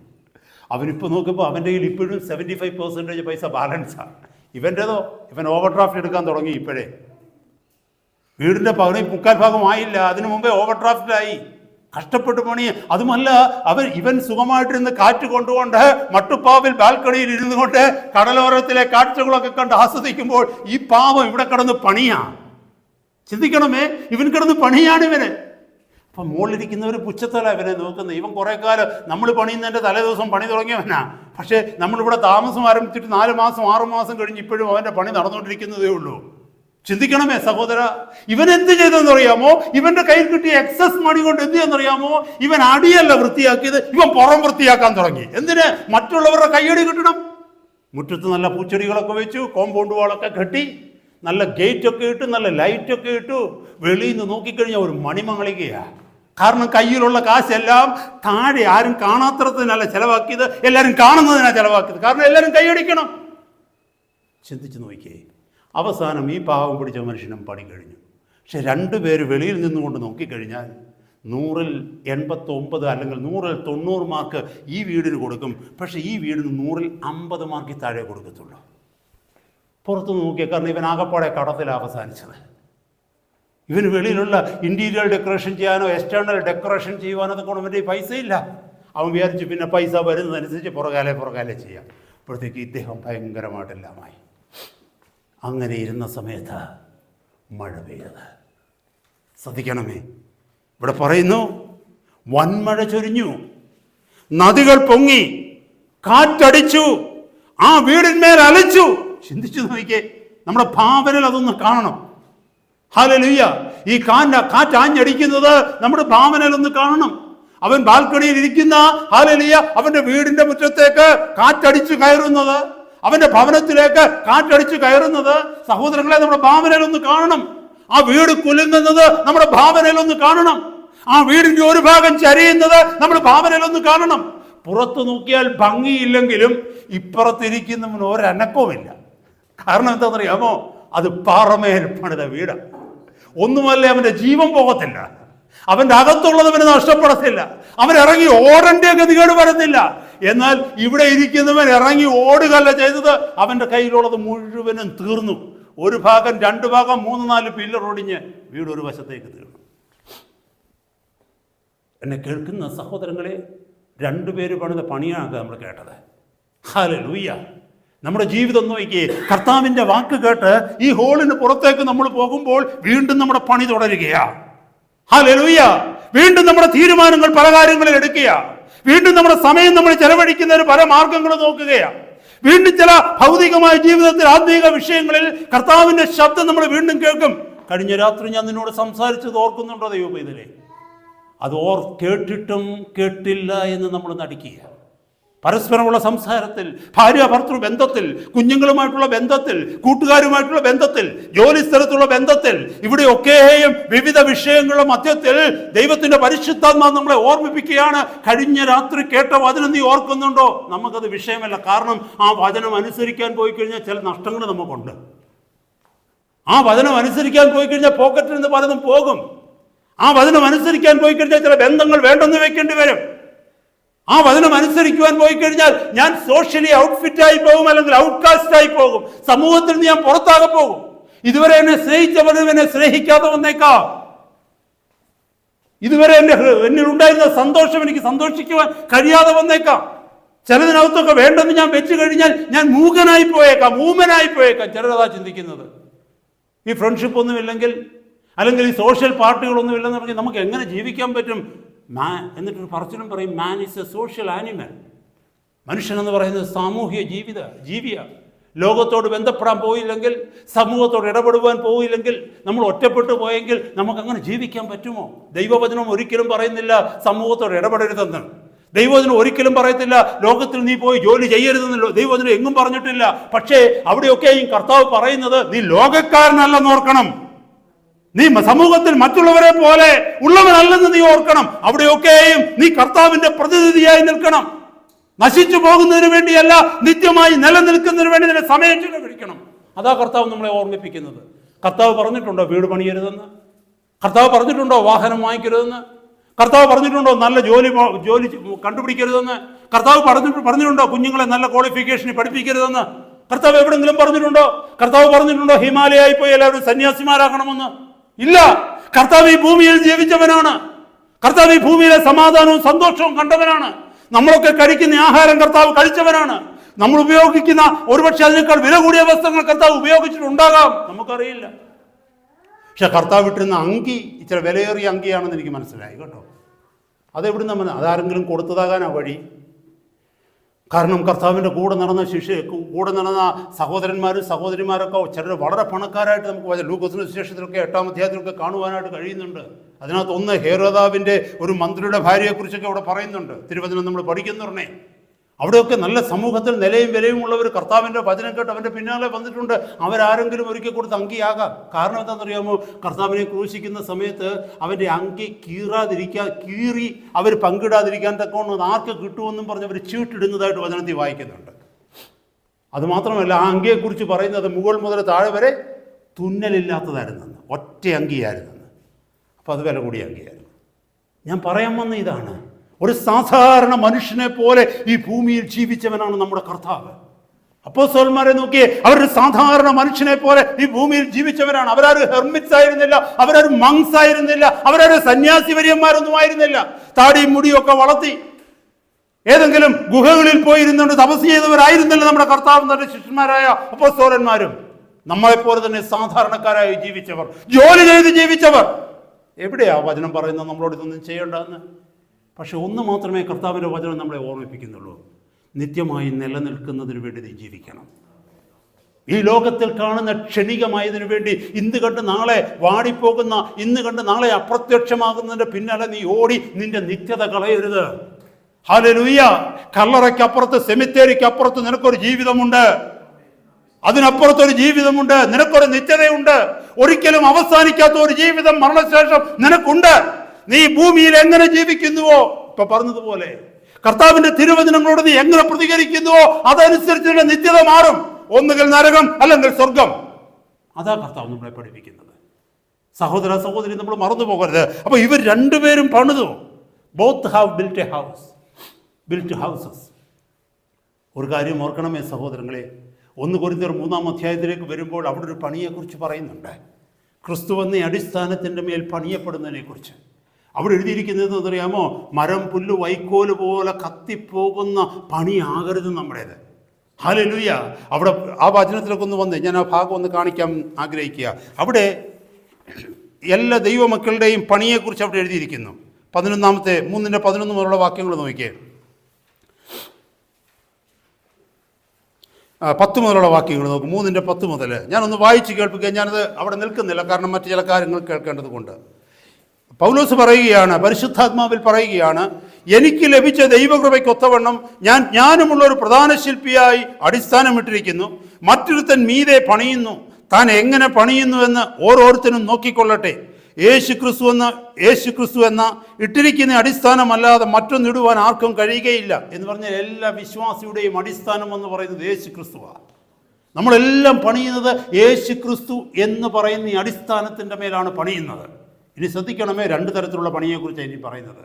ശ്രദ്ധിക്കണമേ, അവിടെ എഴുതിയിരിക്കുന്നു, യേശു ക്രിസ്തു എന്ന ഇട്ടിരിക്കുന്ന അടിസ്ഥാനമല്ലാതെ മറ്റൊന്നിടുവാൻ ആർക്കും കഴിയുകയില്ല. ആ അടിസ്ഥാനത്തിൻ്റെ മേൽ ആരെങ്കിലും, so possibility is there, someone would, ചിലരങ്ങനെ പണിയും. ആരെങ്കിലും പൊന്ന്, വെള്ളി, വിലയേറിയ കല്ല്, മരം, പുല്ല്, വൈക്കോൽ എന്നിവ പണിയുന്നുവെങ്കിൽ അവനവൻ്റെ പ്രവൃത്തി വെളിപ്പെട്ടു വരും. പലതരത്തിലുള്ള പണിയുണ്ട്. ചിലരെങ്ങനെ പണിയുന്നറിയാം? പൊന്നുകൊണ്ട് പണിയും, ചിലർ വെള്ളി കൊണ്ട് പണിയും, ചിലർ വിലയേറിയ കല്ലുകൊണ്ട് പണിയും, ചിലർ മരം കൊണ്ട് പണിയും, ചിലർ പുല്ലുകൊണ്ട് പണിയും, ചിലർ വൈക്കോല് കൊണ്ട് പണിയും. അവനവൻ്റെ പ്രവൃത്തി വെളിപ്പെട്ടു വരും എന്ന് ആ ദിവസം തന്നെ വെളിവാക്കും. അത് തീയോടെ വെളിപ്പെട്ടു വരും. ഓരോരുത്തൻ്റെ പ്രവൃത്തി ഇന്ന വിധമെന്ന് തീ തന്നെ ശോധന ചെയ്യും. കർത്താവിൻ്റെ അഗ്നിയുടെ മുമ്പാകെ. It is not talking about the literal fire. ഒരു ഭൗതികമായ തീക്കകത്തൂടെ കയറിപ്പോകുന്നുള്ള അർത്ഥത്തിലല്ല പറയുന്നത്. കർത്താവ് ശോധന ചെയ്യുന്ന ആ ദിവസത്തിലൂടെ നമ്മൾ കടന്നു പോകുമ്പോൾ, ഞാനും നിങ്ങളും ഒരുപോലെ കർത്താവിൻ്റെ മുമ്പിൽ ചെന്ന് നിൽക്കുമ്പോൾ, ഹല്ലേലൂയ, ഈ ഭൂമിയിൽ തന്ന നമ്മുടെ ജീവിത കാലഘട്ടങ്ങളിൽ നമുക്ക് തന്ന ആയുസ്സിൽ, ദൈവം തന്ന അവസരങ്ങളിൽ നാം എന്തൊക്കെയാണ് പണിതത്, എവിടൊക്കെയാണ് സമയം ചെലവഴിച്ചത്, എന്തിൻ്റെ പിന്നാലെയാണ് പോയത്, നാം ചെയ്ത പണി മുഴുവനും ദൈവത്തിൻ്റെ സന്നിധിയിൽ ശോധന ചെയ്യപ്പെടുന്ന ഒരു നാളുണ്ട്. അന്നത് പുല്ലുപോലെ കത്തിപ്പോയെങ്കിൽ, മരം പോലെ എരിഞ്ഞു പോലെങ്കിൽ, വൈക്കോല് പോലെ ഭസ്മമായി പോയെങ്കിൽ, എന്നെ കേൾക്കുന്ന ദൈവമക്കളെ, അവിടെയാണ് നമ്മൾ പറയുന്നത് നമ്മുടെ ജീവിതം വേസ്റ്റായി പോയെന്ന്. എന്നാൽ പൊന്നോ വെള്ളിയോ വിലയേറിയ കല്ല് പോലെ നിലനിൽക്കുന്നുവെങ്കിൽ, നമുക്കറിയാം ഈ 3ൻ്റെയും പ്രത്യേകത എന്താണെന്നറിയാമോ? ഏത് തീക്കകത്തൂടെ കയറിപ്പോയാലും അത് കത്തിപ്പോകത്തില്ല, ഒന്നുകൂടെ ശോഭിക്കും. പൊന്ന് തീക്കകത്തൂടെ കടത്തിവിട്ടാൽ അത് തങ്കമായിട്ട് ശോഭിക്കും. വെള്ളിയായാലും അതിന് ഇരട്ടി പ്രകാശം കിട്ടും. വിലയേറിയ കല്ല്, അത് രത്നങ്ങളായിരിക്കാം, പേളായിരിക്കാം, സംതിങ്. അതെന്ത് ചെയ്യും? തീക്കകത്തൂടെ പോകുമ്പോൾ അതിൻ്റെ ശോഭ വർദ്ധിക്കും. പക്ഷേ ഏതെങ്കിലും മരത്തിൻ്റെ ശോഭ തീക്കകത്തൂടെ കയറി പോകുമ്പോൾ വർദ്ധിക്കാറുണ്ടോ? അത് ചാരമായിട്ടാണ് വരുന്നത്. സഹോദര സഹോദരി, എൻ്റെയും നിൻ്റെയും ജീവിതത്തിൻ്റെ പ്രവൃത്തികൾ ശോധന ചെയ്യുന്ന ഒരു ദിവസം നമ്മുടെ മുമ്പിലുണ്ട്, മറന്നു പോകരുത്. നമ്മളെല്ലാവരും ദൈവത്തിൻ്റെ ശബ്ദം ഒരുപോലെ കേൾക്കുന്നവരാ. നമ്മുടെ എല്ലാവരുടെയും കയ്യിൽ കർത്താവിൻ്റെ തിരുവചനം ഒരുപോലെയുണ്ട്. നമുക്ക് ഓരോരുത്തർക്കും മനസ്സിലാകുന്ന ഭാഷയിൽ അവിടുത്തെ പരിശുദ്ധ വചനം, കർത്താവിൻ്റെ ആത്മാവ് നമ്മുടെ കൈകളിൽ എത്തിച്ചിട്ടുണ്ട്. കഴിഞ്ഞ കാലങ്ങളിൽ, കഴിഞ്ഞ നൂറ്റാണ്ടുകളിൽ അനേക ദൈവമക്കളുടെ പ്രയത്ന ഫലം, കണ്ണുനീരിൻ്റെ ഫലം ഇന്ന് നമ്മൾ സുഖമായിട്ട് കിടന്നുറങ്ങുന്നു. വളരെ ലാഘവത്തോടെ ഈ വചനത്തിന്റെ പേജുകളെ അങ്ങോട്ടും ഇങ്ങോട്ടും എടുത്ത് കളയുന്നു. എന്നാൽ ഈ ഒരു പേജിൽ ഇത് എഴുതി വെക്കുവാൻ തക്കവണ്ണം എത്രയോ പേരുടെ ജന്മങ്ങൾ അവർ ഉപയോഗിച്ചുവെന്ന് നമ്മൾ ആരെങ്കിലും ചിന്തിക്കുന്നുണ്ടോ? ഇത് ട്രാൻസ്ലേറ്റ് ചെയ്യുവാൻ തക്കവണ്ണം എത്ര രാത്രികൾ ചില ഭക്തകൾ ഉറങ്ങാതെ ഇരുന്നുവെന്ന് നമ്മൾ ആരെങ്കിലും ചിന്തിക്കുന്നുണ്ടോ? ഇതൊന്ന് പ്രിന്റ് ചെയ്യുവാൻ തക്കവണ്ണം അധികാരികളുടെ വിമർശനത്തെ ഭയന്ന് ഹല്ലേലൂയ ഒരുപക്ഷെ ജയിലിലൂടെ കിടക്കേണ്ടി വന്നു എന്ന് ജോൺ ഹസിനെ കുറിച്ചൊക്കെ നിങ്ങളൊന്ന് കേൾക്കണം. ജോൺ ഹസിനെ കുറിച്ച് പറയുന്നത് ഗ്രീക്കിൽ നിന്ന് ജർമ്മൻ ലാംഗ്വേജിലേക്ക് ദൈവത്തിന്റെ വചനം എഴുതിയത് കൊണ്ട് അതിനെ ട്രാൻസ്ലേറ്റ് ചെയ്യുവാനായിട്ട് കൊണ്ടുവന്നത് കൊണ്ടാണ് റോമൻ കത്തോലിക്ക സഭ അന്നത്തെ സ്റ്റേറ്റിനോട് ചേർന്ന് ആ ദൈവത്തിന്റെ ദാസനെ കത്തിച്ചു കൊന്നത്. എന്തിന്? സ്വന്തം മാതൃഭാഷയിലേക്ക് ദൈവത്തിന്റെ വചനം തർജ്ജമ ചെയ്യുവാൻ തക്കവണ്ണം ഇടനിന്നതുകൊണ്ട്, അതിനുവേണ്ടി പ്രയത്നിച്ചതുകൊണ്ട്. അപ്പോൾ നമ്മുടെ കയ്യിലിരിക്കുന്ന ഈ തിരുവചനം ഈ ഭാഷയിൽ ഇങ്ങനെ വരുന്നതിന്റെ പിന്നിൽ അനേകരുടെ ജീവിതങ്ങൾ ഹോമിക്കപ്പെട്ടിട്ടുണ്ട്.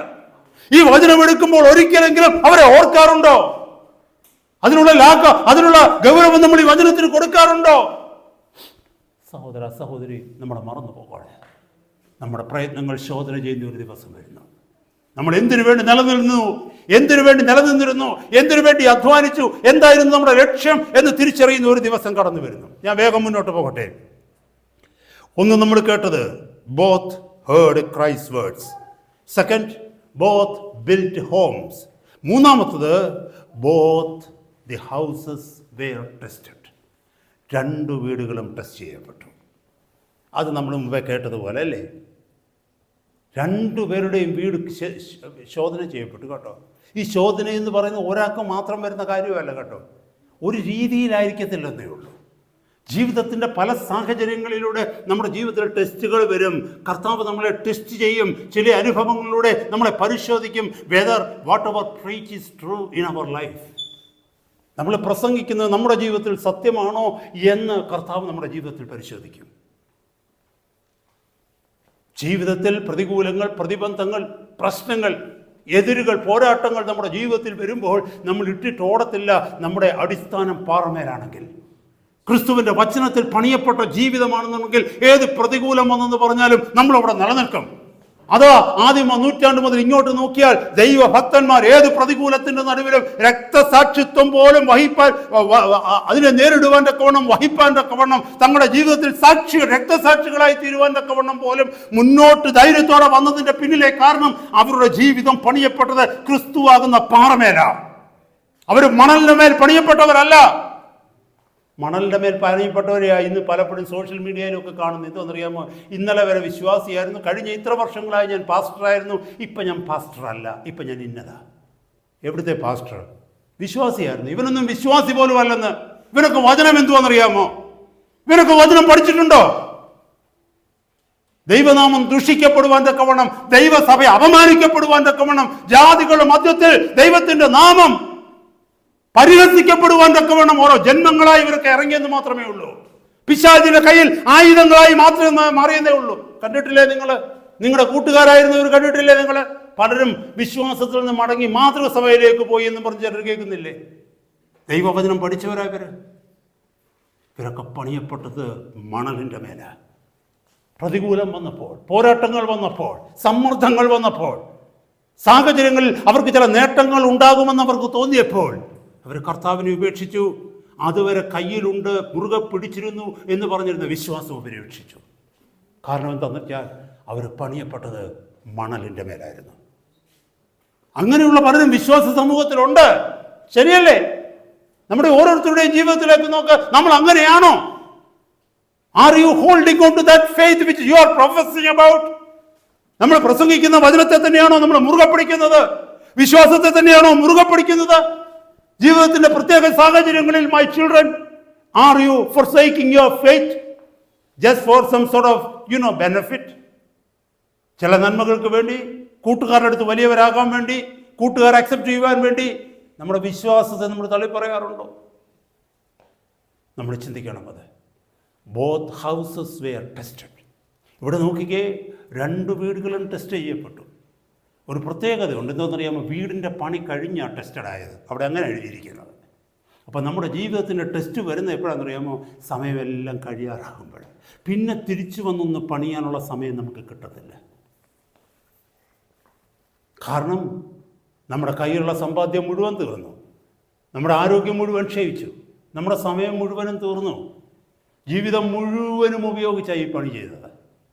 നമ്മളൊക്കെ ചില ഹതഭാഗ്യരായിട്ടുള്ള, അൺഫോർച്ചുനേറ്റ് ആയിട്ടുള്ള ചില പ്രിയപ്പെട്ടവരുടെയൊക്കെ സാക്ഷ്യങ്ങളും ജീവിത അനുഭവങ്ങളൊക്കെ കഴിഞ്ഞ നാളുകളിൽ കേട്ടിട്ടില്ലേ? അവർക്കുള്ളതെല്ലാം കൂടി ഉപയോഗിച്ചാണ് വീട് പണിതത്. സുനാമി വന്നപ്പോൾ അത് മുഴുവൻ കൊണ്ടുപോയി. അല്ലെങ്കിൽ ലാൻഡ് സ്ലൈഡ് ഉണ്ടായത് കേൾക്കുന്നില്ലേ?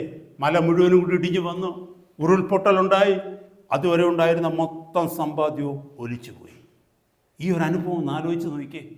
പിന്നെ അവർക്ക് എവിടുന്ന് അങ്ങനെ ഒന്ന് പണിയാൻ പറ്റും? എന്നെ കേൾക്കുന്ന സഹോദര സഹോദരി, നമ്മുടെ ജീവിതത്തിൻ്റെ അവസ്ഥ ഒരുപക്ഷെ ഇങ്ങനെയായിത്തീരും. നമ്മുടെ സമയം നഷ്ടപ്പെടുമ്പോൾ, ഈ ലോക ജീവിതം തീരാറാകുമ്പോൾ, ഹല്ലേലൂയ, നമ്മൾ ചെയ്ത പ്രവൃത്തി ടെസ്റ്റഡ് ആകും. അന്ന് നമ്മൾ അനുദപിച്ചിട്ട് കാര്യമില്ല. കർത്താവ് പറഞ്ഞു, എൻ്റെ ഈ വചനങ്ങളെ കേട്ട് ചെയ്യുന്നവനൊക്കെയും. ഇന്നത്തെ രാത്രി ഈ തിരുവചനം നമ്മൾ കേൾക്കുന്നെങ്കിൽ, ഹല്ലേലൂയ, കർത്താവിൻ്റെ സന്നിധിയിൽ നമ്മുടെ പണികളെ നമ്മൾ തന്നെ ഒന്ന് ശോധന ചെയ്യാം. മറ്റുള്ളവർക്ക് ഇംപ്രസീവ് ആകുന്ന രീതിയിലുള്ള ക്യാസിൽ പണിയുവാനാണോ ഞാൻ ശ്രമിക്കുന്നത്? അതോ പുറത്ത് ജനമാരും കൈയടിച്ചില്ലെങ്കിലും, ആരും ഭംഗിവാക്ക് പറഞ്ഞില്ലെങ്കിലും നിത്യതയോളം നിലനിൽക്കുന്ന ഉറപ്പുള്ള ഒരു പണിയാണോ ഞാൻ ചെയ്യുന്നത്? മറന്നു പോകരുത് സഹോദര. ഹല്ലേലൂയ. ഈ ലോകം നിന്നെ അംഗീകരിക്കത്തില്ല, ഈ ലോകം കൈയടിക്കത്തില്ല, ഈ ലോകം നിന്നെ അനുമോദിക്കത്തില്ല. ലോകം നിന്റെ അടുത്ത് പറയത്തില്ല well done well done. No. കാരണം അവരെല്ലാം പുറത്തുള്ളതാ കാണുന്നത്. എന്നാൽ ആഴമായിരിക്കുന്നത്, അടിയിലുള്ളത്, രഹസ്യമായിട്ടുള്ളത്, ആർക്കും കാണുവാൻ കഴിയാത്ത ഗോപ്യമായിട്ടുള്ളത്, അതവരാരും കാണുന്നില്ല. ഹല്ലേലൂയ. നമ്മുടെ ജീവിതം അങ്ങനെയുള്ളതായിരിക്കട്ടെ. പുറത്ത് മറ്റുള്ളവരെ കാണിക്കുവാൻ തക്കവണ്ണമുള്ള പ്രഹസനമായി നമ്മുടെ ജീവിതം, ക്രിസ്തീയ ജീവിതം മാറരുത്. നമ്മുടെ ദൈവസന്നിധിയിലുള്ള ആരാധന മാറരുത്, പ്രസംഗങ്ങൾ മാറരുത്, ശുശ്രൂഷകൾ മാറരുത്. നമ്മുടെ ക്രിസ്തീയ ജീവിതം പ്രഹസനമായി തീരരുത്. അതിന് ഉൾക്കാമ്പുണ്ടാകണം, എന്നും നിലനിൽക്കുന്ന ഒരു അനുഭവം ഉണ്ടാകണം. നിത്യതയിലായാലും ഒന്ന് ആലോചിച്ച് ഞാൻ ചോദ്യം പണ്ട് പലപ്പോഴും ചോദിച്ചിട്ടുള്ളതാ പല സന്ദർഭങ്ങളിൽ. എങ്കിലും ഞാനൊന്ന് ചോദിക്കുക, കർത്താവ് അടുത്ത 24 അവേഴ്സിനുള്ളിൽ വരുമെന്ന് നമുക്ക് ഉറപ്പുണ്ടായ നമ്മുടെ ജീവിതം മാറുമോ? ഇപ്പം ജീവിതം മാറുമെന്ന് ഇവിടെ നിന്ന് ആരെങ്കിലും പറഞ്ഞാൽ അതിൻ്റെ അർത്ഥം നീ മണലിൻ്റെ മേലെ ഇതുവരെയും പണിതുകൊണ്ടിരുന്നതെന്ന് അതിൻ്റെ അർത്ഥം. എന്നാൽ ആർക്കെങ്കിലും ഇവിടെ ധൈര്യത്തോടെ എണീറ്റെന്ന് പറയാൻ കഴിയാന്ന് വെച്ചോ? ഇല്ല, ഇല്ല ദൈവദാസ, ഇപ്പം ഞാൻ എങ്ങനെ ജീവിക്കുന്നു അതുപോലെ മാത്രമേ അടുത്ത 24 മണിക്കൂർ ഞാൻ ജീവിക്കൂ. ആർക്കെങ്കിലും ധൈര്യത്തോടെ ഒന്ന് പറയുവാൻ കഴിയുമെങ്കിൽ സഹോദര സഹോദരി, നിന്റെ പണി നീ പാറമേലാ പണിതുകൊണ്ടിരിക്കുന്നത്, നിനക്ക് ഉറപ്പുണ്ട്. ഞാൻ പറഞ്ഞത് നിങ്ങൾക്ക് മനസ്സിലായി എന്ന് കരുതുന്നു സഹോദര സഹോദരി. ഹല്ലേലൂയ. നിത്യമായി നിലനിൽക്കുന്ന പണി.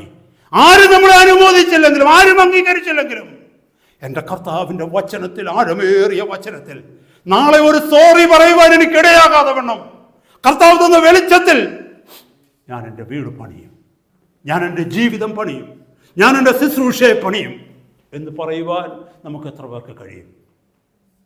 അവരോടുകൂടെയായിരിക്കും കർത്താവിൻ്റെ കൃപയുള്ളത്. ഹല്ലേലൂയ. നമ്മളിപ്പോൾ കേട്ടത് 3 സാമ്യങ്ങളാണ് കേട്ടത്, 3 സിമിലാരിറ്റീസാണ് കേട്ടത്, അല്ലേ? ഒന്ന്, they both heard the word of Christ. 2, they both built houses. 3, both houses were tested. രണ്ടുപേരും ഒരുപോലെ ദൈവത്തിൻ്റെ വചനം കേട്ടു, രണ്ടുപേരും ഒരുപോലെ വീടുകൾ പണിതു, രണ്ടുപേരുടെയും വീടുകൾ ഒരുപോലെ ടെസ്റ്റ് ചെയ്യപ്പെട്ടു. ഈ 3 കാര്യങ്ങൾ രണ്ടുപേർക്കും ഒരുപോലെ സംഭവിച്ചു. ഇനി ഇതിനകത്തെ ഡിഫറൻസസ് എന്താ? ഈ 2 വീടുകൾ നോക്കുമ്പോൾ വാട്ട് ആർ ദ ഡിഫറൻസസ്? അതിനകത്തെ വ്യത്യസ്തത എന്താ? ഒരു വീട്ടിൽ നിന്ന് എങ്ങനെ വ്യത്യസ്തമായി, അത് നമുക്കൊന്ന് കേൾക്കണം. പെട്ടെന്ന് ഞാനത് പറഞ്ഞു തീർക്കുവാൻ ആഗ്രഹിക്കുന്നു. Number 1, one put Jesus' words into practice. കർത്താവ് പറഞ്ഞതെന്ന് അറിയാമോ? എൻ്റെ വചനങ്ങളെ കേട്ട് ചെയ്യുന്നവൻ. Putting God's word into practice. കഴിഞ്ഞ രാത്രി നമ്മൾ കേട്ടതുപോലെ exercising our faith, not holding up our faith. Exercising our faith, putting our faith into practice.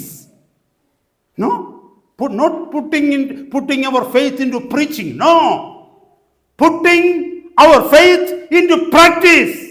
Obedience. Putting obedience. Obedience എന്നുണ്ടെങ്കിൽ എന്താ പ്രയോജനം? പിശാച് നമ്മളെക്കാൾ ബെറ്ററാ കേട്ടോ. യാക്കോബിന്റെ ലേഖനത്തിൽ പറയുന്നു, പിശാചും ദൈവത്തിന്റെ വചനം കേട്ട് വിറയ്ക്കുന്നെന്നാ. നമ്മളാരും ദൈവത്തിൻ്റെ വചനം കേട്ട് വിറയ്ക്കുന്നതായിട്ടൊന്നും ഞാൻ കണ്ടിട്ടില്ല.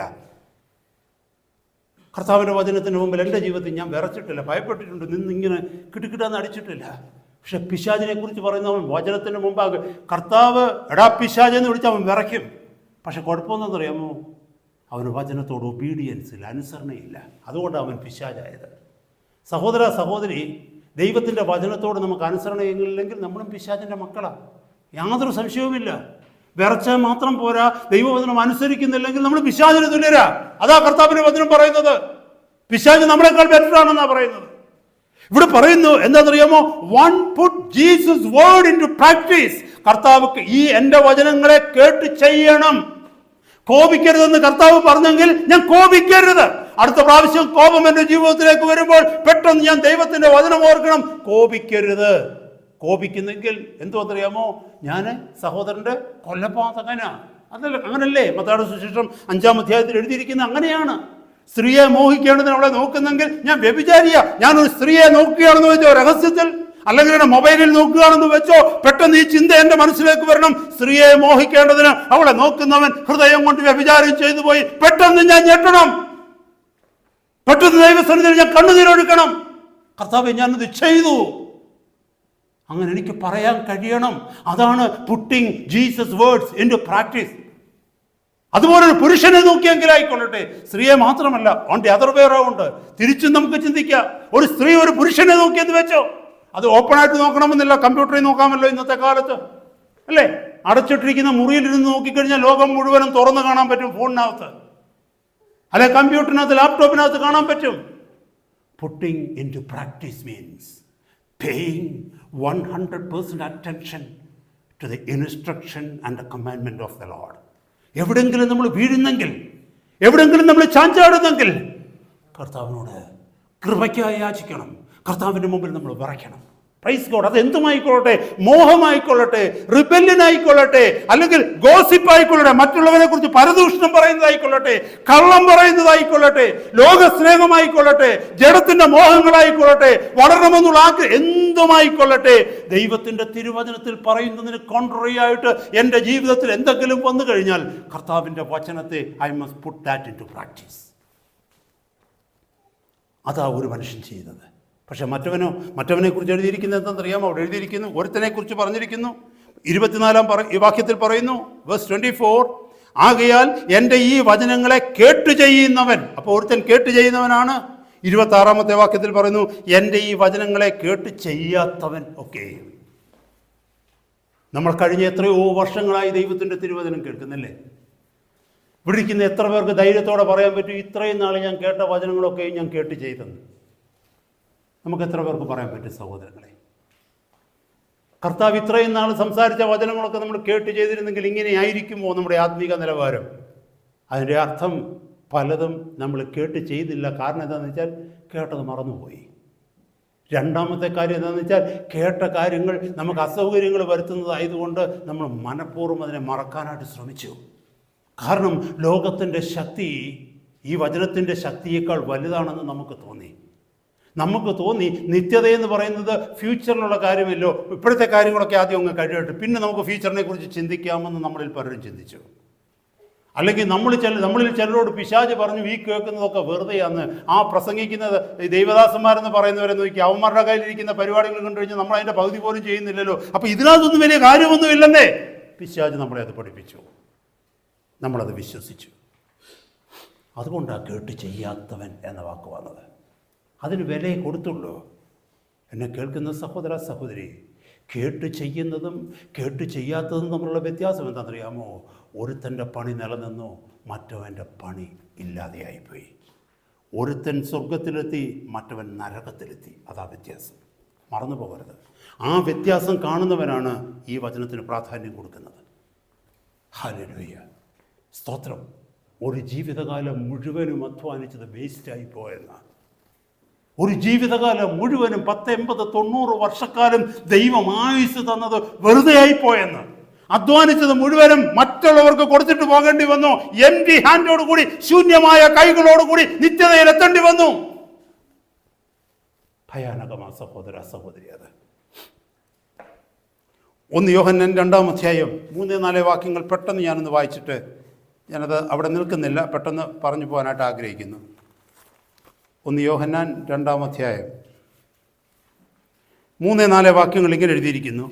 അവൻ്റെ കൽപ്പനകളെ പ്രമാണിക്കുന്നു. ഇത് I M reading from 1 John chapter 2 verses 3, 4 and 5 and 6.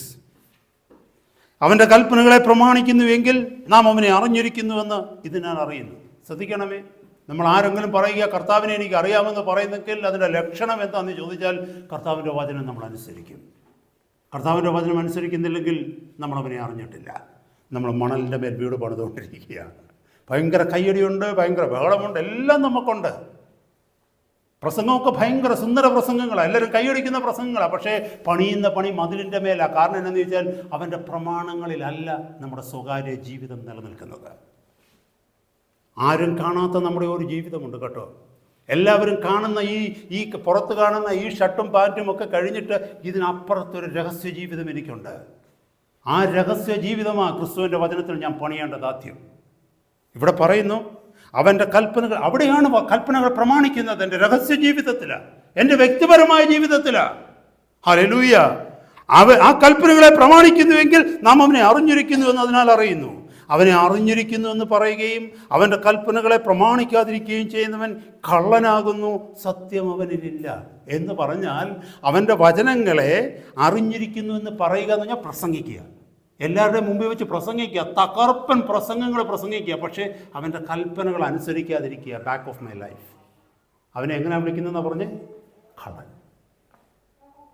അവൻ്റെ വചനങ്ങളെ അറിഞ്ഞിരിക്കുന്നു എന്ന് പറയുക. ആരോടാ പറയുന്നത്? കടന്നു വന്നിരിക്കുന്ന ജനത്തോട് പറയുന്നത്. 100 കണക്കിന് ആൾക്കാരുടെ മുമ്പിൽ നിന്ന് മൈക്കിനകത്തൂടെ വിളിച്ചു പറയുന്നത് ഇതൊക്കെ. വചനം പ്രസംഗിക്കുക. എന്താണെന്ന് വെച്ചാൽ ഇതൊക്കെ എനിക്കറിയാമെന്ന്, ഇതൊക്കെ എനിക്കറിയാം, നിങ്ങളും ഇതൊക്കെ അനുസരിക്കണമെന്ന്. പക്ഷെ വചനം പറയുന്നു ഇതൊക്കെ പറയുകയും അവൻ്റെ കൽപ്പനകളെ പ്രമാണിക്കാതിരിക്കുകയും ചെയ്യുന്നവൻ. അപ്പം അങ്ങനെ ഒരു ജീവിതമുണ്ട് കേട്ടോ. പണ്ട് അങ്ങനെ ഒരു ജീവിതം എനിക്കും ഉണ്ടായിരുന്നു. കർത്താവ് പറഞ്ഞവൻ കള്ളനാ, അവനിൽ സത്യമില്ല, അവനിൽ സത്യമില്ല. അവൻ അനുസരിക്കാതെ പ്രസംഗിക്കുന്നത്. കേൾക്കണമേ, 5-ാമത്തെ വാക്യം. എന്നാൽ ആരെങ്കിലും അവൻ്റെ വചനം പ്രമാണിക്കുന്നു എങ്കിൽ അവനിൽ ദൈവസ്നേഹം വാസ്തവമായി തികഞ്ഞിരിക്കുന്നു. നാം അവനിലിരിക്കുന്നുവെന്ന് ഇതിനാൽ നമുക്കറിയാം. അവനിൽ വസിക്കുന്നു എന്ന് പറയുന്നവൻ അവൻ നടന്നതുപോലെ നടക്കേണ്ടതാകുന്നു. This is important. This is important. ഒരാടിൻ്റെ കുട്ടി എന്ന് പറയുന്നത് പൂച്ച അലയ്ക്കുന്നതിൻ്റെ കൂട്ടല്ല അലയ്ക്കുന്നത്. ഒരാട്ടിൻകുട്ടി ആടലയ്ക്കുന്നതിൻ്റെ കൂട്ടി തന്നെ അലയ്ക്കും, അല്ലേ? You know the sound comes out of a lamb. How does it would look like? എങ്ങനെയാണ് നമ്മൾ കേൾക്കുന്നത്? എക്സാക്ട്ലി ലൈക്ക് ഇറ്റ്സ് മദർ, അല്ലേ? ഒരാട്ടിൻകുട്ടി അലയ്ക്കുന്നത് ആരലയ്ക്കുന്നതിൻ്റെ കൂട്ടാണ്? അപ്പുറത്തിരിക്കുന്ന ഒരു ക്യാറ്റ് പൂച്ച അലയ്ക്കുന്നതിൻ്റെ കൂട്ടൊന്നും അല്ല, അതിൻ്റെ അമ്മയാട് അലയ്ക്കുന്നതിൻ്റെ കൂട്ടലയ്ക്കണം. ഹല്ലേലൂയ. ഇവിടെ പറയുന്ന വാക്യം നമ്മളൊന്ന് ശ്രദ്ധിച്ചേ. അവനിൽ വസിക്കുന്നു എന്ന് പറയുന്നവൻ അവൻ നടന്നതുപോലെ നടക്കണം. ഞാൻ കർത്താവിനകത്താണ് ഇരിക്കുന്നതെങ്കിൽ കർത്താവ് നടക്കുന്ന പോലെയല്ലേ ഞാനും നടക്കുന്നത്? കർത്താവിൻ്റെ കൂടെ അല്ലേ ഞാൻ നടക്കുന്നത്? അതോ എൻ്റെ വഴി വേറെ കർത്താവിൻ്റെ വഴി വേറെയാണെങ്കിൽ ഞാൻ എങ്ങനെയാണ് കർത്താവിൽ വസിക്കുന്നത്? അതാ അതിൻ്റെ അർത്ഥം. വേഗം ഞാൻ മുന്നോട്ട് പോകട്ടെ സഹോദരങ്ങളെ. One put is word into practice. കർത്താവ് പറഞ്ഞത് putting that word into practice, പ്രായോഗിക ജീവിതത്തിലേക്ക് കൊണ്ടുവരണം. ഒരുത്തനത് കഴിഞ്ഞു, ഒരുത്തനത് കഴിഞ്ഞില്ല. ഒരാൾ കേട്ട് ചെയ്തു, ഒരാൾ കേട്ട് ചെയ്തില്ല. രണ്ടാമത്തേത്, one was wise and the other was foolish. ഒരുത്തൻ ബുദ്ധിയുള്ളവനും മറ്റുള്ളവൻ ബുദ്ധികെട്ടവനും. അതെങ്ങനെ നമുക്ക് മനസ്സിലായെന്നറിയാമോ? ഈ ബുദ്ധിയില്ലാത്തവൻ ഒരിക്കലും ചിന്തിച്ചില്ല കാറ്റും കോളും വരുമെന്ന്. ഈ ബുദ്ധിയില്ലാത്തവൻ ഒരിക്കലും ചിന്തിച്ചില്ല വൻമഴ പെയ്യുമെന്ന്. ഈ ബുദ്ധിയില്ലാത്തവൻ ഒരിക്കലും ചിന്തിച്ചില്ല കാറ്റടിക്കുമെന്ന്. ഈ ബുദ്ധിയില്ലാത്തവൻ ഒരിക്കലും ചിന്തിച്ചില്ല ഒരു പ്രതികൂലം വന്നാൽ എൻ്റെ വീട് നിലനിൽക്കുമോ എന്ന്. അവൻ കരുതി എന്താണെന്നറിയാമോ, ഇന്നീ പോകുന്ന പോലെ അടുത്ത ഒരു മില്ലേനിയം കൂടെ അങ്ങ് പോകും. നമ്മളീ പലരും അങ്ങനെ ചിന്തിച്ചിരിക്കുന്നത് കേട്ടോ. Sorry to say that. നമ്മളിൽ പലരും ചിന്തിച്ചിരിക്കുന്നത് ഇന്ന് പോകുന്ന പോലെ മുന്നോട്ടങ്ങ് പോകുമെന്ന. ഇല്ല, ഭാവിയിലേക്ക് നോക്കുന്നവനാണ് ബുദ്ധിമാൻ. Who is wise? Wise is the one who is looking unto the future. Hallelujah. സഹോദര സഹോദരി, നമ്മൾ ബുദ്ധിയുള്ളവരാണെങ്കിൽ നമ്മൾ ഇന്നത്തെ കാര്യമല്ല നോക്കേണ്ടത്, ഈ അവസ്ഥയ്ക്ക് മാറ്റം വന്നാൽ ഞാൻ നിലനിൽക്കുമോ എന്ന് ചിന്തിക്കണം. ഇന്ന് ഞാൻ ആയിരിക്കുന്ന സാഹചര്യങ്ങളിലേക്ക് പ്രതികൂലം വന്നാൽ ഞാൻ നിലനിൽക്കുമോ അത് ചിന്തിക്കണം. അത് ചിന്തിക്കുന്നവനാ ബുദ്ധിമാൻ. ഞാൻ ഈ പോക്ക് മുന്നോട്ട് പോയി കഴിഞ്ഞാൽ എൻ്റെ മരണശേഷം ദൈവവചനം പറയുന്ന നിത്യത അതെവിടെയായിരിക്കും ഞാൻ എത്തുന്നത്? നമ്മൾ ആരെങ്കിലും ചിന്തിച്ചിട്ടുണ്ടോ? അത് ചിന്തിക്കുന്നെങ്കിൽ ആ ചിന്തിക്കുന്നവരാ ബുദ്ധിയുള്ളവർ. അത് കുറച്ച് കഴിഞ്ഞ് ചിന്തിക്കാമെന്ന് ആരെങ്കിലും പറയുകയാണെങ്കിൽ അവനാണ് ബുദ്ധിയില്ലാത്തവൻ. അവനെ വിളിക്കുന്ന വിളിയാണ് പോഷൻ. ഇവിടെ ഒരുത്തിന് പറ്റിയ കുഴപ്പം അതാ. എന്താണെന്നറിയാമോ, അവൻ നാളെയെക്കുറിച്ച് ചിന്തിച്ചില്ല, അവൻ ഇന്നത്തെക്കുറിച്ച് മാത്രമാണ് ചിന്തിച്ചത്. അവൻ ഈ ചുറ്റുപാട് നിന്ന് പറയുന്ന പോഷന്മാർ പറയുന്ന വാക്കുകളാണ് ചിന്തിച്ചത്. അവരുടെ കയ്യടി കേട്ട് അവൻ അങ്ങ് പൊങ്ങി. ചിന്തിക്കണമേ, അവരുടെ അപ്രീസിയേഷനൊക്കെ കണ്ട് അവൻ്റെ കണ്ണ് മഞ്ഞളിച്ചു പോയി. അവൻ വിചാരിച്ചു ഞാൻ എന്തോ മഹാ സംഭവമാണെന്ന്. നാളെ കാറ്റ് പോകുന്ന ഒരു ബലൂണാ ഞാനെന്ന് അവൻ ചിന്തിച്ചില്ല ഒരിക്കലും. അതാ ഇവന് പറ്റിയ കുഴപ്പം. പക്ഷെ മറ്റവൻ അങ്ങനെയല്ല ചെയ്തത്.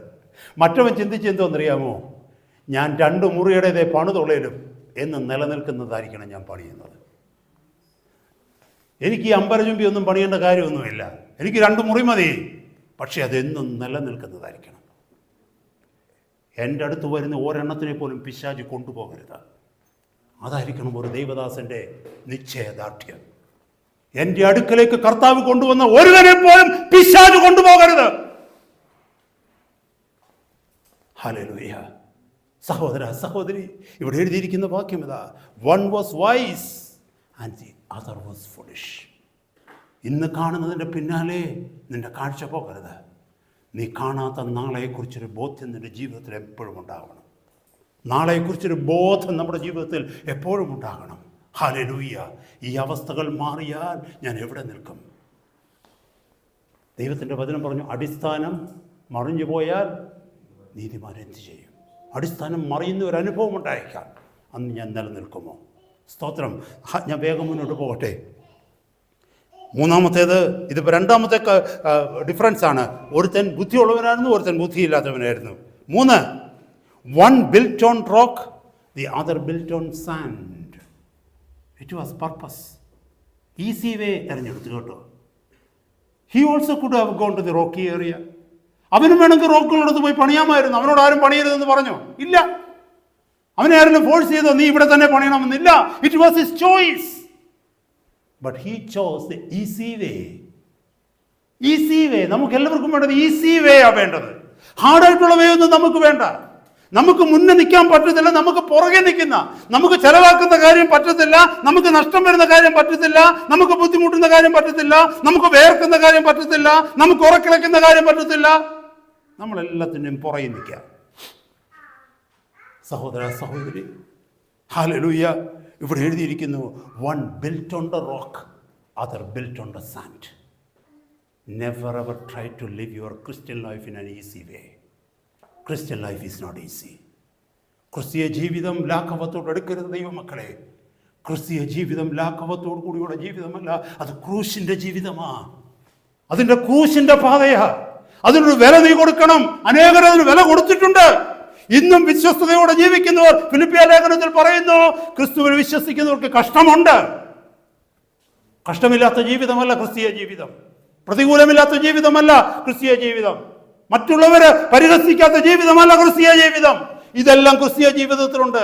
എല്ലാവരും നിനക്ക് സപ്പോർട്ട് ചെയ്യുന്നെങ്കിൽ there is something wrong in you. ആരോട് ചോദിച്ചാലും നിന്നെ കുറിച്ച് നല്ല അഭിപ്രായം അവരത് ഇറ്റ് ഈസ് ബെറ്റർ എന്ന് പറഞ്ഞു. അതിൻ്റെ അർത്ഥം എന്താണെന്നറിയാമോ? നീ എല്ലാവരുടെ അടുത്തും കൈ കൊടുത്തുകൊണ്ട് കൂടെ നടക്കുന്നതെന്നാണ് അതിൻ്റെ അർത്ഥം. നീ ആരോടും ഒരിക്കലും നോ പറയത്തില്ലെന്നാ. അവർ പറയുന്നതിനൊക്കെ നീ യേശു പറയുമെന്നാ. എന്നാൽ 4 പേരെടുത്ത് നോ, നിങ്ങൾ ചിന്തിക്കുന്നത് പോലെ അല്ല സത്യമെന്ന് നിങ്ങളൊന്ന് പറഞ്ഞ് എത്ര പേര് നിങ്ങളോട് ഇഷ്ടപ്പെടുമെന്ന് അവിടെ പറയാം. ശരിയല്ലേ ഞാനീ പറയുന്നത്? Am I talking sense my brothers, my sisters? Is it sense? ഒരാൾ സംസാരിക്കുന്ന അങ്ങനല്ല സഹോദര, അങ്ങനല്ല സഹോദരി, ശരിയല്ല, അങ്ങനെയാണോ? ബൈബിൾ ഒന്ന് സൂക്ഷിച്ച് നോക്കിയെന്ന് നീ പറഞ്ഞാൽ അവരിൽ എത്ര പേര് നമ്മളെ ഇഷ്ടപ്പെടും? അതേസമയം നമ്മൾ പറയുന്ന ഓ അങ്ങനെയും പറയാം കേട്ടോ, പിന്നെ ഇങ്ങനെയും പറയാം, അങ്ങനെ പറഞ്ഞു കഴിഞ്ഞാൽ എല്ലാവർക്കും നമ്മളെ ഇഷ്ടമോ? ഒരു പ്രശ്നമില്ല, ആരെ ഓഫൻഡ് ചെയ്യത്തില്ല. ഇവിടെ വചനം പറയുന്നു, hallelujah, one built on the rock, the other built on the sand. ഒരുവൻ പാറമേൽ പണിതു, ഒരുത്തൻ മണലിൻ്റെ മേൽ പണിതു. അതിൻ്റെ രഹസ്യം ഇത് മാത്രമേ ഉള്ളൂ. അവന് ഈസി ആയിട്ട് പണി തീർക്കണം, പെട്ടെന്ന് പണി തീർക്കണം, വലിയ പൈസ ചിലവൊന്നും വരരുത് എന്ന് പറഞ്ഞാൽ ചുളുവിൽ എനിക്ക് സ്വർഗത്തിലെത്തണം. അങ്ങനത്തെ കുറേ വിശ്വാസികളുണ്ട് കേട്ടോ ദൈവസഭയ്ക്ക്. അത് ചുളുവിൽ മിനിമം മാർക്ക് വാങ്ങിച്ചിട്ട് പാസ്സാകണം. There are people, my brothers, my sisters, നമ്മുടെ സഭയിൽ അങ്ങനെയുള്ളവരാരും ഉണ്ടാവരുത്. വില കൊടുത്തിട്ട് എനിക്ക് സ്വർഗത്തിലെത്തണം, എനിക്ക് വില കൊടുത്തിട്ട് സ്വർഗത്തിലെത്തണം. മോഡറേഷൻ വാങ്ങിച്ച് പാസ്സാക്കുന്നവനും അധ്വാനിച്ച് പാസ്സാക്കുന്നവനും തമ്മിൽ വ്യത്യാസമുണ്ട് കേട്ടോ. ഗവൺമെൻറ്റിൻ്റെ മോഡറേഷനും ഗ്രേസ് മാർക്കും വാങ്ങിച്ചിട്ട് പാസ് മാർക്ക് അടിച്ച് പാസ്സായി പോകുന്നവൻ്റെ സർട്ടിഫിക്കറ്റ് കാണുമ്പോഴേ യൂണിവേഴ്സിറ്റി ഇത് മാറ്റിവെക്കും. എന്നാൽ അധ്വാനിച്ച് മാർക്ക് വാങ്ങിച്ച് വരുന്നവൻ്റെ സർട്ടിഫിക്കറ്റ് കാണുമ്പോൾ അവർ കോഴ്സിന് എൻട്രി കൊടുക്കും. നമ്മൾ ഗ്രേസ് മാർക്ക് കിട്ടിയിട്ട് സ്വർഗത്തിലെത്തുവാനായിട്ടല്ല, കർത്താവിൻ്റെ സന്നിധി ക്രൂശിൻ്റെ പാതയിൽ നടന്ന് നഷ്ടം സഹിച്ച് കർത്താവിൻ്റെ സന്നിധിയിൽ എത്തുവാനായിട്ട് നമുക്ക് ഈ നാളുകളിൽ ശ്രമിക്കാം. ഈസി ഗോയിങ് അല്ല ക്രിസ്ത്യാനിറ്റി, ഈസി ഗോയിങ് അല്ല ക്രിസ്ത്യൻ ലൈഫ്. ഞാൻ വേഗം മുന്നോട്ട് പോകട്ടെ. അടുത്ത 2-3 മിനിറ്റിനുള്ളിൽ ദൈവവചനം നിർത്തുവാനായിട്ട് ഞാൻ ആഗ്രഹിക്കുന്നു. ഇത് തന്നെയാണ് നമ്മൾ മുമ്പേ വായിച്ചത്, 1 കൊരിന്ത്യർ 3-ാം അധ്യായത്തിൽ വായിച്ചത്. തീ ശോധന ചെയ്യുന്ന ഒരു ദിവസത്തെക്കുറിച്ച്. കർത്താവിൻ്റെ മുമ്പിൽ നമ്മുടെ പ്രവർത്തികൾ ശോധന ചെയ്യപ്പെടുന്ന ദിവസത്തിൽ നമ്മുടെ പ്രവർത്തികൾ എരിഞ്ഞു പോകുവാൻ തക്കവണ്ണം ഇടയാകരുത്. അത് ഒറിജിനേറ്റ് ചെയ്തത് നമ്മുടെ ഈ പറയുന്ന എന്താ പറയുന്നത്, ഈ എം ടി ആയിരിക്കുന്ന മൈൻഡിൽ, അല്ലെങ്കിൽ കറപ്റ്റഡ് ആയിരിക്കുന്ന മൈൻഡിൽ നിന്ന് വന്ന ഐഡിയയിൽ നാം പണിയുന്ന പണിയൊക്കെ ആയിരിഞ്ഞു പോകുന്നത്. എന്നാൽ ക്രിസ്തുവിനോടുകൂടെ ജീവിച്ച് വില കൊടുത്ത് അപ്പോസ്തലന്മാർ കാണിച്ചു തന്ന മാതൃകയിലൂടെ തന്നെ ഡിനായ് ചെയ്തുകൊണ്ട്, ലോകത്തിനെതിരെ നിന്നുകൊണ്ട്, കർത്താവിൻ്റെ വചനത്തിൽ മാത്രം വിശ്വസിച്ച്, എല്ലാവരെയും സ്നേഹിച്ച്. എന്തുകൊണ്ടാണ് സത്യം നമ്മൾ കേൾക്കുന്നത്? നമ്മളെ ദൈവം സ്നേഹിക്കുന്നുണ്ട് അല്ലേ? ഒരു സഹോദരനോട്, സഹോദര നീ പോകുന്ന വഴി ശരിയല്ലെന്ന് മറ്റൊരാൾ പറയുന്നത്, ആ സഹോദരൻ്റെ അതൃപ്തി കേൾക്കുവാൻ തയ്യാറായിക്കൊണ്ട് തന്നെ പറയുന്നത് ആ സഹോദരനെ സ്നേഹിക്കുന്നത് കൊണ്ടാണ് അല്ലേ? ആ സഹോദരനെ കുറിച്ച് എന്തെങ്കിലും എനിക്ക് ആവശ്യമുണ്ടെങ്കിൽ രഹസ്യമായിട്ട് ആ പുള്ളിയെ ഉപയോഗിക്കണമെന്ന് എനിക്ക് ആഗ്രഹമുണ്ടെന്നെങ്കിൽ ആ മനുഷ്യനെ പിണക്കാൻ ഞാൻ പോകുമോ? ഇല്ല. നമ്മളെ സ്നേഹിക്കുന്നവർ മാത്രമേ സത്യം നമ്മളോട് പറയത്തുള്ളൂ. അത് മറന്നു പോകരുത് സഹോദര സഹോദരി. നമ്മൾ ഈസി ഗോയിങ്ങിലേക്ക് പോകരുത്. ലാസ്റ്റ് വേഴ്സിൽ ഞാൻ പറഞ്ഞു നിർത്തുകയാണ്. And the last difference, one home didn't fall and the other fell down. ഒരു വീട് വീണില്ല, മറ്റേ വീട് വീണു. അവിടെ ഒരു വാക്യം ചേർത്തിട്ടുണ്ട്. എന്താണെന്നറിയാമോ? അതിൻ്റെ വീഴ്ച ഭയങ്കരമായിരുന്നു. ഇംഗ്ലീഷ് എഴുതിക്കുന്നു ഗ്രേറ്റ് വാസ് ഇറ്റ്സ് ഫോൾ. അതെന്തിനാണ് വാക്ക് ഉപയോഗിച്ചേക്കുന്നത് അറിയാമോ? അവൻ്റെ ജീവിതത്തിൽ അവൻ ഒരിക്കലും പ്രതീക്ഷിച്ചില്ല അത് വീഴുമെന്ന്. കാരണം അതുപോലെ അവൻ പണിതങ്ങ് ഉയർത്തിയതായിരുന്നു മേളിലോട്ട്. അവൻ താഴോട്ടുള്ള വിഷയമല്ല ചിന്തിച്ചത്. താഴോട്ട് 2 അടി നീളം മതി, പക്ഷെ മേലോട്ടൊരു 50 അടി നീളം വേണമെന്ന് അവൻ ചിന്തിച്ചത്. പക്ഷെ 50 അടി പൊക്കമുള്ളതിന് 2 അടി താഴ്ച പോരാന്ന് അവൻ ചിന്തിച്ചില്ല. അപ്പോൾ ഈ 50 അടി പൊക്കമുള്ളത് വീഴുന്ന വീഴ്ചയ്ക്ക് ശബ്ദം ഉണ്ടാകുമോ ഇല്ലയോ? പറ. അതാ വീഴ്ച ഭയങ്കരം എന്ന് പറഞ്ഞാൽ അവൻ്റെ സകലത നഷ്ടപ്പെട്ടു എന്നതിൻ്റെ അർത്ഥം. Everything is gone. അതാ great was its fall, it was not expected. അനേക വിശ്വാസികൾ എന്ന് പറയുന്നവർ നിത്യതയിലെത്തുമ്പോൾ ഈ വലിയ നഷ്ടമായിരിക്കും അവരുടെ ജീവിതത്തിൻ്റെ മുമ്പിൽ കാണുന്നത്. എല്ലാം എരിഞ്ഞു പോയി, എല്ലാം എരിഞ്ഞു പോയി, ഇവരൊന്നും ബാക്കിയില്ല. എന്നെ കേൾക്കുന്ന സഹോദര സഹോദരി, നമ്മുടെ ആരുടെയും ജീവിതത്തിൽ ഈ വലിയ വീഴ്ച ഉണ്ടാകുവാൻ തക്കോണം ഇടയാകാതിരിക്കട്ടെ. ഞാൻ എൻ്റെ വാക്കുകളെ നിർത്തുകയാണ്. അതുകൊണ്ട് ആ ദൈവത്തിൻ്റെ വചനത്തിൽ ആവർത്തിച്ച് ഒത്തിരി മുന്നറിയിപ്പുകൾ തരുന്നുണ്ട്. 2 കൊരിന്ത്യർ 13:5 പറയുന്നു, നിങ്ങൾ വിശ്വാസത്തിൽ ഇരിക്കുന്നുവോ എന്ന് നിങ്ങളെ തന്നെ പരീക്ഷിപ്പിൻ, നിങ്ങളെ തന്നെ ശോധന ചെയ്യുവിൻ. കർത്താവിൻ്റെ വചനം പറയുന്നു. എത്രയോ ഇടത്തെഴുതിയിരിക്കുന്നു. വെളിപ്പാട് പുസ്തകം 3:21 പറയുന്നു, ജയിക്കുന്നവന് ഞാൻ എന്നോട് കൂടെ ഇരിക്കാൻ വരം നൽകും. ജയിക്കുന്നവന് കർത്താവ് പറഞ്ഞതാ. ആര് ജയിക്കുന്നുവോ അവന്. 2-3 അധ്യായങ്ങളിൽ കാണാം ജയിക്കുന്നത് ആരാന്ന് സഭയോടുള്ള ദൂതിൽ വെളിപ്പാട് പുസ്തകത്തിൽ പഠിപ്പിക്കുന്നുണ്ട്. എന്നിട്ട് പറയുക, ഇങ്ങനെ ജയിക്കുന്നവന്, ലോകത്തെ ജയിക്കുന്നവന്, പാപത്തെ ജയിക്കുന്നവന്, ജഡത്തെ ജയിക്കുന്നവന്, പിശാചിനെ ജയിക്കുന്നവന് എന്നോട് കൂടെ ഇരിക്കാം. കാരണം ഞാനും ജയിച്ചു വന്നതുപോലെ. അപ്പൊ ക്രിസ്തുവിന്റെ പാതയിലൂടെ നടക്കുന്നവന് മാത്രമേ ക്രിസ്തുവിനോടുകൂടെ ഇരിക്കാൻ പറ്റൂ. അപ്പോസ്തലന്മാർ ആ പാതയിലൂടെ നടന്നു, അവർ കർത്താവിനോടുകൂടെ ആയിരിക്കുന്നു. ഹല്ലേലൂയ. അതുപോലെ 1 കൊരിന്ത്യർ 9:27 അപ്പോസ്തലനായ പൗലോസ് തന്റെ സാക്ഷ്യം പറയുന്നുണ്ട്. 1 Corinthians 9:27 1 കൊരിന്ത്യർ 9:27 പറയുന്നു, മറ്റുള്ളവരോട് പ്രസംഗിച്ച ശേഷം ഞാൻ തന്നെ കൊള്ളരുതാത്തവനായി തീരാതിരിപ്പാൻ എൻ്റെ ശരീരത്തെ ദണ്ഡിപ്പിച്ചടിമയാക്കുക എത്രയോ ചെയ്യുന്നത്. എല്ലാ ദൈവദാസന്മാർക്കും ദൈവദാസിമാർക്കും ഉള്ളിലുണ്ടായിരിക്കേണ്ട ഒരു ബോധ്യം ഇതാ. ഞാൻ മറ്റുള്ളവരോട് പ്രസംഗിച്ച ശേഷം ഞാൻ തന്നെ കൊള്ളരുതാത്തവനായി തീരാതിരിപ്പാൻ എൻ്റെ ശരീരത്തെ എന്ന് പറഞ്ഞാൽ ഈ ശരീരത്തെ ഉപദ്രവിക്കുന്നതെന്നല്ല, ജഡത്തെ എന്ന് പറഞ്ഞാൽ ജഡീക ചിന്തകളെ, അതാ മീനിങ്, ഫ്ലഷ്. ഞാൻ ആ ഭാഗത്തേക്ക് പോകുന്നില്ല. എൻ്റെ ജഡമോഹങ്ങളെ നിയന്ത്രിച്ച് അതിനെ ദൈവകൃപയാൽ ഇല്ലാതാക്കി കർത്താവിൻ്റെ ഇഷ്ടം ചെയ്യുവാനായി എനിക്ക് കഴിയണം. ഞാൻ പ്രസംഗിക്കുന്നതിനോട് വിശ്വസ്തത പുലർത്തുവാൻ എനിക്ക് കഴിയണം. മുമ്പേ പറഞ്ഞതുപോലെ ഹല്ലേലൂയ, അറിയുന്നുവെന്ന് പറഞ്ഞിട്ട് ആ പറയുന്ന കാര്യം പ്രമാണിക്കുവാൻ എനിക്ക് കഴിയാതെ വന്നാൽ ദൈവത്തിൻ്റെ വചനം പറയുന്നു, നീ കള്ളനാണ്. ഹല്ലേലൂയ. അത് നമുക്ക് ആർക്കും കേൾക്കുവാൻ തക്കവണ്ണം ഇടയാകാതിരിക്കട്ടെ. കർത്താവിൻ്റെ സന്നിധി നമ്മുടെ തലകളെ നമുക്ക് വണങ്ങാം.